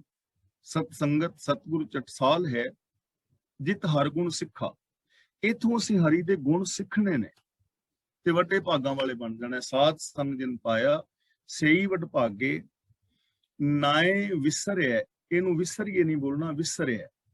ਨਾਏ ਵਿਸਰਿਆ ਤ੍ਰਿਗ ਜੀਵਨਾ, ਟੂਟੇ ਕੱਚ ਧਾਗੇ। ਕੱਚ ਧਾਗੇ ਦਾ ਮਤਲਬ ਕੱਚਾ ਧਾਗਾ। ਨਾਏ ਵਿਸਰਿਆ ਦਾ ਮਤਲਬ ਜੇ ਨਾਮ ਵਿਸਰ ਜਾਏ, ਵਿਸਰਨ ਨਾਲ। ਨਾਏ ਦਾ ਮਤਲਬ ਨਾਮ, ਨਾਮ ਦਾ ਮਤਲਬ ਹੁਕਮ। ਜੇ ਰੱਬ ਦਾ ਹੁਕਮ ਵਿਸਰ ਜਾਏ, ਭੁੱਲ ਜਾਏ, ਰੱਬ ਦੇ ਗੁਣ ਭੁੱਲ ਜਾਣ, ਇਹ ਚੀਜ਼ ਚੇਤੇ ਹੀ ਨਾ ਰਹੇ ਕਿ ਕੋਈ ਰੱਬ ਦਾ ਹੁਕਮ ਵੀ ਹੈ, ਰਜ਼ਾ ਵੀ ਹੈ, ਭਾਣਾ ਵੀ ਹੈ, ਕੁਦਰਤ ਦੇ ਕੁਝ ਨਿਯਮ ਨਿਯਮਾਵਲੀ ਨੇ, ਜ਼ਿੰਦਗੀ ਜੀਣ ਦੇ ਕੁਝ ਨੇਮ ਨੇ, ਜਿਹਨੂੰ ਇਹ ਚੀਜ਼ ਹੀ ਭੁੱਲ ਜਾਏ, ਗੁਰੂ ਜੀ ਕਹਿੰਦੇ ਨੇ ਤ੍ਰਿਗ ਜੀਵਨਾ। ਤ੍ਰਿਗ ਦਾ ਮਤਲਬ ਲਾਨਤ ਹੈ ਉਸ ਮਨੁੱਖ ਦੀ ਜ਼ਿੰਦਗੀ ਨੂੰ, ਫਿਟਕਾਰ ਹੈ ਉਸ ਜੀਵਨ ਨੂੰ। ਉਹ ਜੀਵਨ ਫਿਟਕਾਰ ਯੋਗ ਹੈ, ਉਹ ਬੰਦਾ ਲਾਨਤੀ ਹੈ ਜਿਹਨੂੰ ਰੱਬ ਦਾ ਹੁਕਮ ਭੁੱਲਿਆ ਹੋਇਆ ਹੈ, ਗੁਣ ਭੁੱਲੇ ਹੋਏ ਨੇ। ਟੂਟੇ ਕੱਚ ਧਾਗੇ ਦਾ ਮਤਲਬ ਕੱਚੇ ਧਾਗੇ ਦੀ ਤਰ੍ਹਾਂ ਟੁੱਟੇ ਹੋਏ ਨੇ, ਜਿਵੇਂ ਕੱਚਾ ਧਾਗਾ ਨਹੀਂ ਹੁੰਦਾ। ਹੁਣ ਪੱਕੀ ਰੱਸੀ ਹੈ, ਪੱਕਾ ਧਾਗਾ ਹੈ, ਉਹਦਾ ਜੇ ਕੋਈ ਗੰਢ ਦਿਓਗੇ, ਕੋਈ ਚੀਜ਼ ਬੰਨੋਗੇ ਤੇ ਕੰਮ ਆਏਗਾ। ਤੇ ਜੇ ਕੱਚੇ ਧਾਗੇ ਨਾਲ ਕੱਪੜਾ ਸੀਣਾ ਚਾਹੋ, ਕੱਚੇ ਧਾਗੇ ਵਿੱਚ ਕੋਈ ਚੀਜ਼ ਬੰਨਣੀ ਚਾਹੋ, ਤੇ ਉਹਨੇ ਤੇ ਨਾਲ ਹੀ ਖਿੱਚਣਾ, ਟੁੱਟੀ ਜਾਣਾ, ਉਹ ਟੁੱਟੀ ਜਾਣਾ, ਖਿਲਰੀ ਜਾਣਾ। ਉਹ ਕੱਚੇ ਧਾਗੇ ਦੀ ਤਰ੍ਹਾਂ ਨੇ, ਵਿਅਰਥ ਨੇ, ਬੇਕਾਰ ਨੇ, ਉਹ ਕਿਸੇ ਕੰਮ ਦੇ ਨਹੀਂ। ਕੱਚੇ ਧਾਗੇ ਦੀ ਤਰ੍ਹਾਂ ਬੇਕਾਰ ਨੇ, ਉਹਨਾਂ ਦੇ ਨਾਤੇ ਸੰਬੰਧ ਟੁੱਟ ਜਾਂਦੇ ਨੇ। ਜਿਹੜੇ ਐਸੇ ਲੋਕ ਨੇ ਨਾ ਜਿਨ੍ਹਾਂ ਨੇ ਸੱਚ ਨੂੰ ਵਿਸਾਰ ਦਿੱਤਾ ਹੈ, ਰੱਬੀ ਹੁਕਮ ਨੂੰ ਵਿਸਾਰਿਆ ਹੈ, ਗੁਣਾਂ ਨੂੰ ਵਿਸਾਰਿਆ ਹੈ, ਲਾਨਤ ਵਾਲੀ ਇਹ ਜ਼ਿੰਦਗੀ ਉਹ, ਤੇ ਉਹ ਕੱਚੇ ਧਾਗੇ ਦੀ ਤਰ੍ਹਾਂ ਟੁੱਟੇ ਹੋਏ ਨੇ। 1 ਮਿੰਟ ਵਿੱਚ ਕਿਸੇ ਨਾਲ ਫਰੈਂਡਸ਼ਿਪ ਪਾਣਗੇ, ਅਗਲੇ ਪਲ ਹੀਰਾਫੇਰੀ ਕਰਕੇ ਗਵਾ ਲੈਣ। ਉਹ ਰਿਸ਼ਤੇ, ਉਹ ਨਾਤੇ, ਉਹ ਯਾਰੀ ਦੋਸਤੀ, ਉਹ ਮਿੱਤਰਤਾ ਕੱਚੇ ਧਾਗੇ ਦੀ ਤਰ੍ਹਾਂ ਹੁੰਦੀ ਹੈ, ਟੁੱਟ ਜਾਂਦੀ ਹੈ। ਔਰ ਹਕੀਕਤ ਹੈ, ਜਿਨ੍ਹਾਂ ਦੀ ਜ਼ਿੰਦਗੀ ਵਿੱਚ ਉੱਚਾ ਆਚਰਣ ਨਹੀਂ, ਜਿਨ੍ਹਾਂ ਦੇ ਜੀਵਨ ਵਿੱਚ ਸੱਚ ਨਹੀਂ, ਦਇਆ ਨਹੀਂ, ਪ੍ਰੇਮ ਨਹੀਂ, ਕਿੰਨੇ ਸਾਰੇ ਰਿਸ਼ਤੇ ਨਾਤੇ ਟੁੱਟ ਜਾਂਦੇ ਨੇ। ਸਕੇ ਭੈਣ ਭਰਾ ਵਰਤੋਂ ਹਟ ਜਾਂਦੇ ਨੇ, ਮਾਂ ਪੁੱਤਰਾਂ ਦੇ ਰਿਸ਼ਤੇ, ਪਿਓ ਧੀ ਦੇ ਰਿਸ਼ਤੇ ਟੁੱਟ ਜਾਂਦੇ ਨੇ, ਪਤੀ ਪਤਨੀ ਦੇ ਟੁੱਟ ਜਾਂਦੇ ਨੇ, ਔਰ ਸੱਜਣ ਮਿੱਤਰ ਦੂਰ ਹੋ ਜਾਂਦੇ ਨੇ। ਰੱਬ ਤੇ ਗੁਰੂ ਦੇ ਨਾਲ ਜੋ ਪਹਿਲਾਂ ਹੀ ਟੁੱਟੇ ਹੋਏ ਨੇ, ਕੱਚੇ ਧਾਗੇ ਦੀ ਤਰ੍ਹਾਂ ਬੇਕਾਰ ਨੇ। ਇਸ ਲਈ ਗੁਰੂ ਜੀ ਕਹਿੰਦੇ ਨੇ ਰੱਬੀ ਹੁਕਮ ਨੂੰ ਵਿਸਾਰ ਕੇ, ਰੱਬੀ ਗੁਣਾਂ ਨੂੰ ਵਿਸਾਰ ਕੇ ਜੋ ਜ਼ਿੰਦਗੀ ਜੀਣੀ ਹੈ, ਉਹ ਜੀਵਨ ਤ੍ਰਿਗ ਹੈ, ਫਿਟਕਾਰ ਯੋਗ ਹੈ, ਟੁੱਟੇ ਕੱਚੇ ਧਾਗੇ ਦੀ ਤਰ੍ਹਾਂ ਬੇਕਾਰ। ਨਾਨਕ ਧੂੜ ਪੁਨੀਤ ਸਾਧ, ਲੱਖ ਕੋਟ ਪਿਰਾਗੇ। ਪੁਨੀਤ ਦਾ ਮਤਲਬ ਪਵਿੱਤਰ, ਕੋਟ ਦਾ ਮਤਲਬ ਕਰੋੜਾਂ, ਪਿਰਾਗੇ ਦਾ ਮਤਲਬ ਪਿਰਾਗ, ਪ੍ਰਯਾਗ, ਜਿੱਥੇ ਗੰਗਾ, ਜਮਨਾ ਔਰ ਸਰਸਵਤੀ ਦਾ ਸੰਗਮ ਹੈ। ਹਿੰਦੂ ਵੀਰ ਉਸ ਤੀਰਥ ਨੂੰ ਬੜਾ ਪਵਿੱਤਰ ਸਮਝਦੇ ਨੇ, ਉੱਥੇ ਇਸ਼ਨਾਨ ਆਦਿ ਕਰਦੇ ਨੇ। ਗੰਗਾ, ਜਮਨਾ, ਸਰਸਵਤੀ 3 ਦਰਿਆ ਉੱਥੇ ਮਿਲਦੇ ਨੇ, ਔਰ ਹਿੰਦੂ ਵੀਰਾਂ ਦੀ ਨਜ਼ਰ ਵਿੱਚ ਪਵਿੱਤਰ ਨਦੀਆਂ ਨੇ, ਤੇ ਤਿੰਨੇ ਹੀ ਇੱਕੋ ਥਾਂ ਤੇ ਮਿਲਦੀਆਂ ਨੇ। ਉੱਥੇ ਇਸ਼ਨਾਨ ਕਰਕੇ ਉਹ ਆਪਣਾ, ਉਹਨਾਂ ਦੀ ਸ਼ਰਧਾ ਹੈ, ਵਿਸ਼ਵਾਸ। ਹੁਣ ਗੁਰੂ ਪਾਤਸ਼ਾਹ ਜੀ ਕਹਿੰਦੇ ਨੇ ਕਿ ਨਾਨਕ ਧੂੜ ਪੁਨੀਤ ਸਾਧ। ਸਾਧ ਦਾ ਮਤਲਬ ਗੁਰੂ, ਜੋ ਗੁਰੂ ਚਰਨਾਂ ਦੀ ਧੂੜ ਹੈ ਨਾ। ਲੱਖ ਕੋਟ ਪਿਰਾਗੇ ਦਾ ਮਤਲਬ ਲੱਖਾਂ ਔਰ ਕਰੋੜਾਂ ਪ੍ਰਯਾਗ ਆਦਿਕ ਤੀਰਥਾਂ ਦੇ ਨਾਲੋਂ ਵਧੇਕ ਪਵਿੱਤਰ ਹੈ। ਹੁਣ ਇਹ ਚੀਜ਼ ਨਾ ਸਮਝਣੀ ਹੈ। ਇੱਕ ਬੰਦਾ ਤੇ ਉਹ ਹੈ ਜੋ ਪ੍ਰਯਾਗ ਆਦਿਕ ਜਾਂ ਹੋਰ ਤੀਰਥਾਂ ਤੇ ਇਸ਼ਨਾਨ ਕਰਦਾ ਹੈ, ਲੱਖਾਂ ਕਰੋੜਾਂ ਤੀਰਥਾਂ ਤੇ ਇਸ਼ਨਾਨ ਉਹਨੇ ਕੀਤਾ। ਇੱਕ ਤਾਂ ਉਹ ਬੰਦਾ ਹੈ, ਪਰ ਉਹਦੇ ਵਿੱਚ ਹੇਰਾ ਫੇਰੀਆਂ ਨੇ, ਚੋਰੀਆਂ ਨੇ, ਜਾਂ ਉਹਦੇ ਅੰਦਰ ਔਗਣ ਨੇ। ਤੇ ਇੱਕ ਬੰਦਾ ਉਹ ਹੈ ਜੋ ਰੱਬੀ ਰਜ਼ਾ ਵਿੱਚ ਤੁਰ ਰਿਹਾ ਹੈ, ਗੁਰਬਾਣੀ ਅਨੁਸਾਰ ਜ਼ਿੰਦਗੀ ਜੀਂਦਾ ਹੈ, ਸੱਚ ਦੇ ਨਾਲ ਜੁੜਿਆ ਹੋਇਆ ਹੈ। ਇੱਕ ਪਾਸੇ ਕਰੋੜਾਂ ਬੰਦੇ ਉਹ ਹੋਣ ਜਿਨ੍ਹਾਂ ਨੇ ਤੀਰਥਾਂ ਤੇ ਇਸ਼ਨਾਨ ਕੀਤਾ, ਲੇਕਿਨ ਪਾਪ ਕਰਮ ਕਮਾ ਰਹੇ ਹੋਣ, ਤੇ ਇੱਕ ਪਾਸੇ ਉਹ ਇਕੱਲਾ ਬੰਦਾ ਹੋਵੇ ਜਿਹੜਾ ਤੀਰਥਾਂ ਇਸ਼ਨਾਨਾਂ ਤੇ ਕਿਤੇ ਨਹੀਂ ਜਾਂਦਾ, ਕੋਈ ਕਰਮ ਕਾਂਡ ਨਹੀਂ ਕਰਦਾ, ਪਰ ਰੱਬੀ ਰਜ਼ਾ ਮੁਤਾਬਕ ਜ਼ਿੰਦਗੀ ਜੀ ਰਿਹਾ ਹੈ, ਮਨ ਬਚਨ ਕਰਮ ਕਰਕੇ ਸੱਚਾ ਔਰ ਸਚਿਆਰ ਹੈ, ਤਾਂ ਕਿ ਕਰੋੜਾਂ ਬੰਦੇ ਉਹਦਾ ਮੁਕਾਬਲਾ ਕਰ ਲੈਣਗੇ। ਕਰੋੜਾਂ ਬੰਦੇ ਉਹਦਾ ਮੁਕਾਬਲਾ ਨਹੀਂ ਕਰ ਸਕਦੇ। ਕਰੋੜਾਂ ਤੀਰਥਾਂ ਤੇ ਨਹਾਓ ਤੁਸੀਂ, ਤੇ ਕਰੋੜਾਂ ਤੀਰਥਾਂ ਤੇ ਨਹਾਉਣ ਤੋਂ ਬਾਅਦ ਵੀ ਜੇ ਤੁਹਾਡੇ ਅੰਦਰ ਝੂਠ ਹੈ, ਫਰੇਬ ਹੈ, ਕ੍ਰੋਧ ਹੈ, ਲੋਭ ਹੈ, ਜੇ ਗਲਤ ਜ਼ਿੰਦਗੀ ਜੀ ਰਹੇ ਹੋ, ਤੇ ਕਰੋੜਾਂ ਤੀਰਥਾਂ ਤੇ ਵੀ ਨਹਾਉਣ ਨਾਲ ਕੀ ਹੋਏਗਾ? ਕੁਛ ਵੀ ਨਹੀਂ। ਅਸੀਂ ਇਹ ਤਾਂ ਚੀਜ਼ਾਂ ਰੋਜ਼ ਵਿਚਾਰ ਰਹੇ ਹਾਂ। ਨਹਾਵਣ ਚੱਲੇ ਤੀਰਥੀ ਮਨ ਖੋਟੇ ਤਨ ਚੋਰ, ਇੱਕ ਪਾ ਲੱਥੀ ਨਾਤਿਆਂ ਦੋਏ ਪਾ ਚੜੀਏ ਸਹੂਰ, ਬਾਹਰ ਧੂਤੀ ਤੂੰਬੜੀ ਅੰਦਰ ਵਿਸ਼ ਨਿਕੋਰ। ਹੁਣ ਇੱਕ ਕੌੜਾ ਕੱਦੂ ਲੈ ਜਾਓ ਤੇ ਜਿੰਨੇ ਮਰਜ਼ੀ ਤੀਰਥਾਂ ਜਾ ਕੇ ਟੁੱਬੀਆਂ ਲਵਾ ਕੇ ਲੈ ਆਓ, ਤੇ ਕੀ ਕੌੜਾ ਕੱਦੂ ਮਿੱਠਾ ਹੋ ਜਾਏ? ਕੌੜੇ ਕੱਦੂ ਨੂੰ ਚੀਰ ਕੇ ਸਬਜ਼ੀ ਬਣਾਓ, ਮਿੱਠਾ ਹੋ ਜਾਏਗਾ ਉਹ? ਬਿਲਕੁਲ ਵੀ ਨਹੀਂ, ਕਿਉਂਕਿ ਕੁੜੱਤਨ ਤੇ ਅੰਦਰ ਪੜੀ, ਕੁੜੱਤਨ ਤੇ ਉਹਦੇ ਰੋਮ ਰੋਮ ਵਿੱਚ ਭਰੀ, ਧੋਤਾ ਉਹਨੂੰ ਬਾਹਰੋਂ ਜਾ ਰਿਹਾ। ਐਵੇਂ ਈਰਖਾ, ਦਵੈਸ਼, ਵੈਰ, ਵਿਰੋਧ ਤੇ ਸਾਡੀ ਮਾਨਸਿਕਤਾ ਵਿੱਚ, ਦਿਮਾਗ ਵਿੱਚ ਭਰੀ, ਖੋਪਰੀ ਭਰੀ ਪਈ ਅੰਦਰੋਂ, ਤੇ ਧੋ ਰਹੇ ਆ ਪਿੰਡਾ। ਮਾਲਿਸ਼ ਪਿੰਡੇ ਦੀ ਹੋ ਰਹੀ ਹੈ, ਪਰਫਿਊਮ ਪਿੰਡੇ ਤੇ ਲਗਾਇਆ ਜਾ ਰਿਹਾ। ਲਾਈ ਜਾਓ ਜਿੰਨਾ ਮਰਜ਼ੀ ਪਰਫਿਊਮ, ਨਹਾਈ ਜਾਓ ਤੀਰਥਾਂ ਵਿੱਚ, ਕੀ ਹੋਣਾ? ਕੱਖ ਵੀ ਨਹੀਂ ਹੋਣਾ।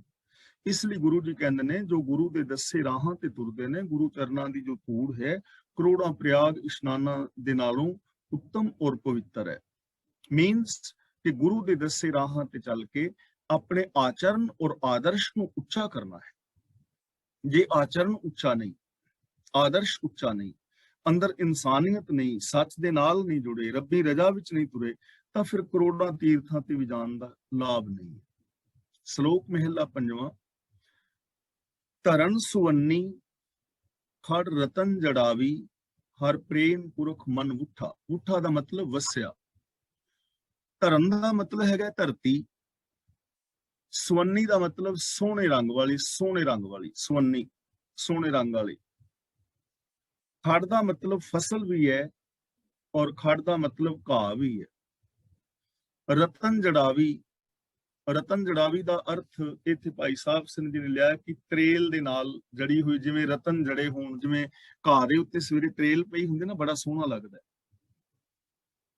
ਗੁਰੂ ਸਾਹਿਬ ਜੀ ਕਹਿੰਦੇ ਨੇ, ਹਰ ਪ੍ਰੇਮ ਪੁਰਖ ਮਨ ਮੁੱਠਾ।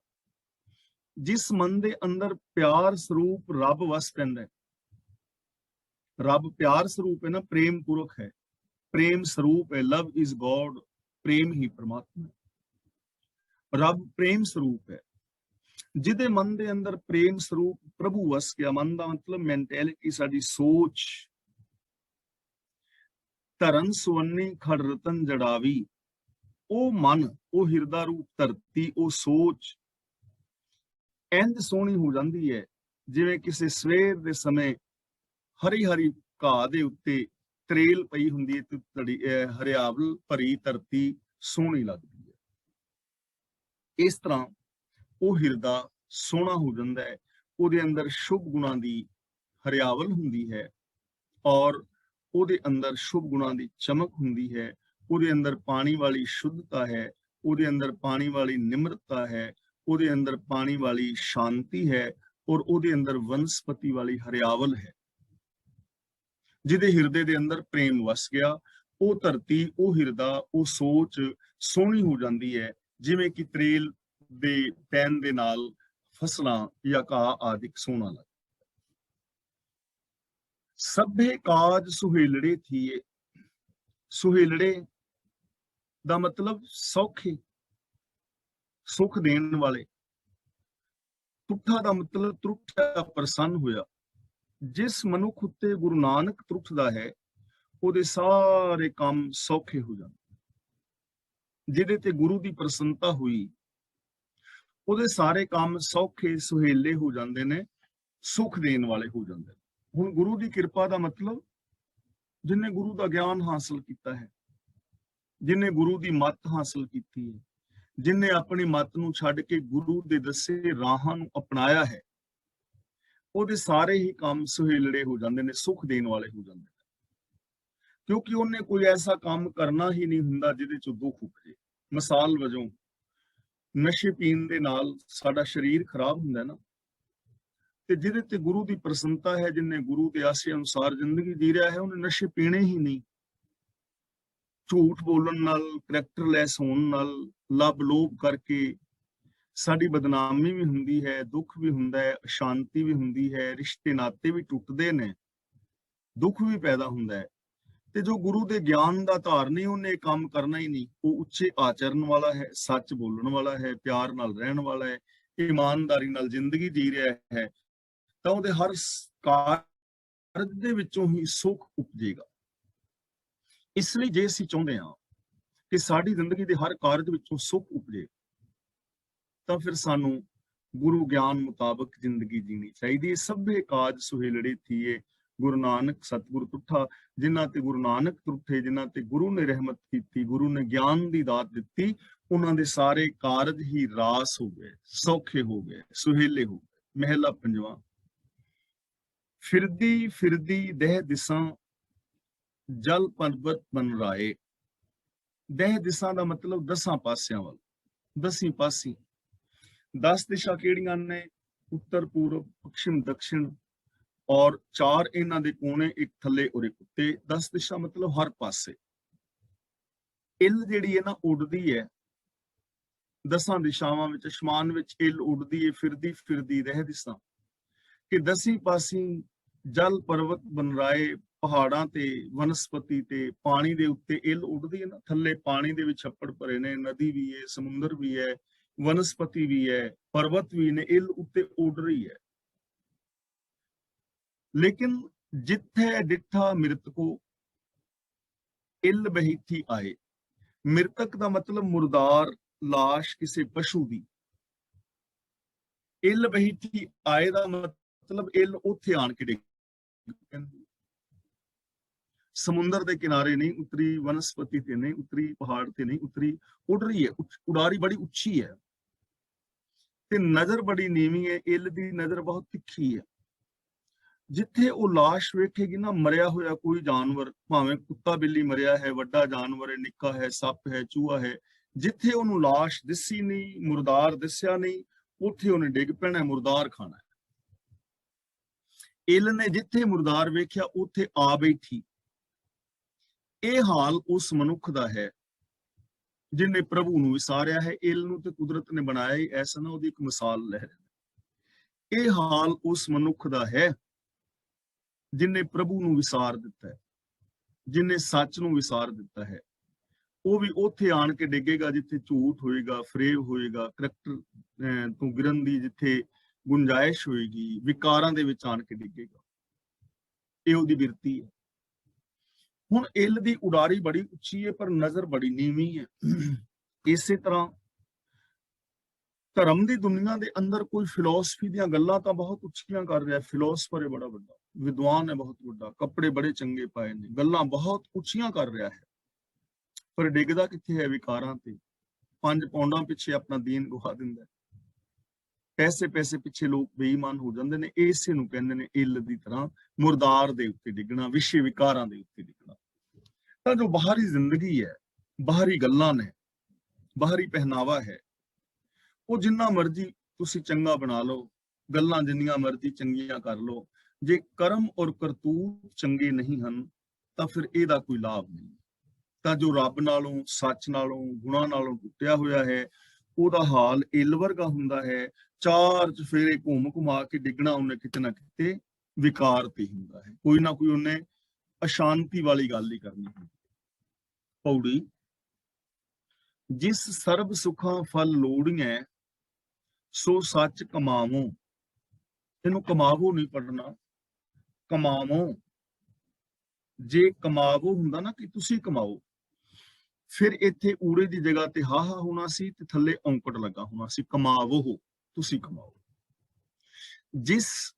ਜਿਸ ਦਾ ਮਤਲਬ ਜਿਸ ਕੋਲੋਂ, ਸਰਬ ਸੁੱਖਾਂ ਦਾ ਮਤਲਬ ਸਾਰੇ ਫਲ, ਲੋੜੀਆਂ ਦਾ ਮਤਲਬ ਮੰਗੀਦੇ ਨੇ ਜਾਂ ਮਿਲਦੇ ਨੇ, ਸੋ ਸੱਚ ਕਮਾਵੋ। ਤਾਂ ਗੁਰੂ ਜੀ ਕਹਿੰਦੇ ਨੇ ਮੈਂ ਉਸ ਸੱਚ ਨੂੰ ਕਮਾਵਾਂ ਜਿਸ ਪਾਸੋਂ ਸਾਰੇ ਸੁੱਖ ਔਰ ਸਾਰੇ ਫਲ ਮੰਗੀਦੇ ਨੇ। ਰੱਬ ਤੋਂ ਮੰਗਦੇ ਆ ਨਾ, ਸਾਰੇ ਸੁੱਖ ਸਾਰੇ ਫਲ ਰੱਬ ਤੋਂ ਹੀ ਮੰਗੀਦੇ ਨੇ, ਰੱਬ ਤੋਂ ਹੀ ਮਿਲਦੇ ਨੇ, ਰੱਬੀ ਰਜ਼ਾ ਵਿੱਚ ਮਿਲਦੇ ਨੇ। ਸੋ ਸੱਚ ਕਮਾਵੋ, ਗੁਰੂ ਜੀ ਕਹਿੰਦੇ ਨੇ ਮੈਂ ਉਸ ਸੱਚ ਦੀ ਕਮਾਈ ਕਰਾਂ। ਜਿੰਨੇ ਵੀ ਸੁੱਖ ਨੇ, ਆਰਾਮ ਨੇ, ਆਨੰਦ ਨੇ, ਉਹ ਰੱਬੀ ਗੁਣਾਂ ਦੇ ਧਾਰਨੀ ਹੋਣ ਕਰਕੇ, ਸੱਚ ਕਰਕੇ ਨੇ। ਸੱਚ ਸਭਨਾ ਹੋਈ ਦਾਰੂ, ਪਾਪ ਕੱਢੇ ਥੂ। ਇਸ ਲਈ ਜਿਸ ਪ੍ਰਭੂ ਤੋਂ ਸਾਰੇ ਸੁੱਖ ਔਰ ਫਲ ਮੰਗੀਦੇ ਨੇ, ਮੈਂ ਉਹਨੂੰ ਕਮਾਵਾਂ, ਉਹਦੇ ਗੁਣਾਂ ਦਾ ਧਾਰਨੀ ਹੋਵਾਂ, ਉਹਦੀ ਰਜ਼ਾ ਦੇ ਵਿੱਚ ਤੁਰਾਂ। ਭਗਤ ਕਬੀਰ ਜੀ ਨੇ ਬੜੇ ਪਿਆਰ ਨਾਲ ਸਮਝਾਇਆ ਹੈ।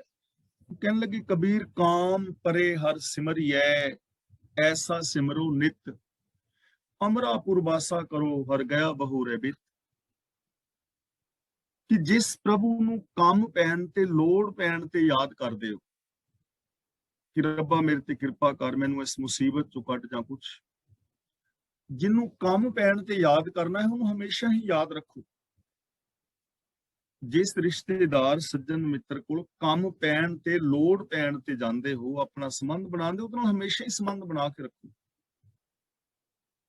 ਉਹਦੇ ਨਾਲ ਕੀ ਹੋਏਗਾ? ਅਮਰਾਪੁਰ ਵਾਸਾ ਕਰੋ। ਅਮਰਾਪੁਰ ਦਾ ਮਤਲਬ ਅਮਰਪੁਰੀ ਵਿੱਚ, ਜਿੱਥੇ ਕਦੇ ਮੌਤ ਨਹੀਂ ਆਉਂਦੀ, ਆਤਮਕ ਮੌਤ, ਆਤਮਕ ਜ਼ਿੰਦਗੀ ਜੀਵੋਗੇ। ਹਰ ਗਿਆ ਬਹੋਰੇ ਬਿੱਤ, ਬਿੱਤ ਦਾ ਮਤਲਬ ਜੋ ਆਤਮਕ ਜੀਵਨ ਲਿਆਉਣ ਵਾਲੀ ਤਾਕਤ ਤੁਹਾਡੀ ਗਵਾਚ ਗਈ, ਰੱਬ ਤੁਹਾਨੂੰ ਤੁਹਾਡੀ ਤਾਕਤ ਵਾਪਸ ਕਰ ਦੇਗਾ। ਤੁਹਾਡੇ ਕੋਲੋਂ ਤਾਕਤ ਵਾਪਸ ਆ ਜਾਏਗੀ, ਤੁਸੀਂ ਚੰਗੀ ਜ਼ਿੰਦਗੀ ਜੀ ਸਕੋਗੇ। ਇਸ ਲਈ ਜਿਹਦੇ ਕੋਲੋਂ ਅਸੀਂ ਸਾਰੇ ਸੁੱਖ ਔਰ ਫਲ ਲੋੜ ਦੇ ਮੰਗਦੇ ਹਾਂ, ਸੋ ਸੱਚ ਕਮਾਵੋ। ਗੁਰੂ ਜੀ ਕਹਿੰਦੇ ਨੇ ਮੈਂ ਉਸ ਸੱਚ ਨੂੰ ਕਮਾਉਂਦਾ ਹਾਂ, ਮੈਂ ਉਸ ਸੱਚ ਦੀ ਸ਼ਰਨ ਵਿੱਚ ਹਾਂ, ਮੈਂ ਉਹ ਰੱਬੀ ਗੁਣਾਂ ਨੂੰ ਗਾਉਂਦਾ ਹਾਂ। ਇਸ ਲਈ ਸੱਚ ਨੂੰ ਹਮੇਸ਼ਾ ਯਾਦ ਰੱਖੋ, ਰੱਬੀ ਗੁਣਾਂ ਨੂੰ ਹਮੇਸ਼ਾ ਯਾਦ ਰੱਖੋ। ਨੇੜੇ ਦੇਖੋ ਪਾਰ ਬ੍ਰਹਮ, ਇੱਕ ਨਾਮ ਧਿਆਵੋ।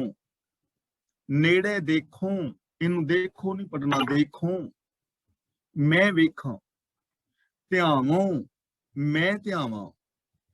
ਮੈਂ ਉਸ ਪਾਰ ਬ੍ਰਹਮ ਨੂੰ ਆਪਣੇ ਅੰਗ ਸੰਗ ਵੇਖਾਂ। ਔਰ ਨਾਮ ਦਾ ਮਤਲਬ ਹੁਕਮ, ਧਿਆਵਾਂ ਦਾ ਮਤਲਬ ਧਿਆਨ ਵਿੱਚ ਰੱਖਾਂ। ਮੈਂ ਉਹਦੇ ਹੁਕਮ ਨੂੰ ਆਪਣੇ ਧਿਆਨ ਵਿੱਚ ਰੱਖਾਂ ਔਰ ਮੈਂ ਰੱਬ ਨੂੰ ਹਮੇਸ਼ਾ ਨੇੜੇ ਵੇਖਾਂ।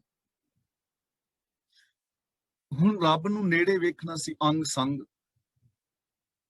ਪਰ ਅਸੀਂ ਵੇਖਦੇ ਨਹੀਂ, ਕਿਉਂਕਿ ਸਾਡੇ ਵਾਸਤੇ ਇੱਕ ਬੜੀ ਪ੍ਰੋਬਲਮ ਖੜੀ ਹੋ ਜਾਂਦੀ ਹੈ। ਜਦੋਂ ਅਸੀਂ ਰੱਬ ਨੂੰ ਨੇੜੇ ਵੇਖਦੇ ਹਾਂ ਨਾ, ਤਾਂ ਬੜੀ ਵੱਡੀ ਮੁਸੀਬਤ ਖੜੀ ਹੋ ਜਾਂਦੀ ਹੈ।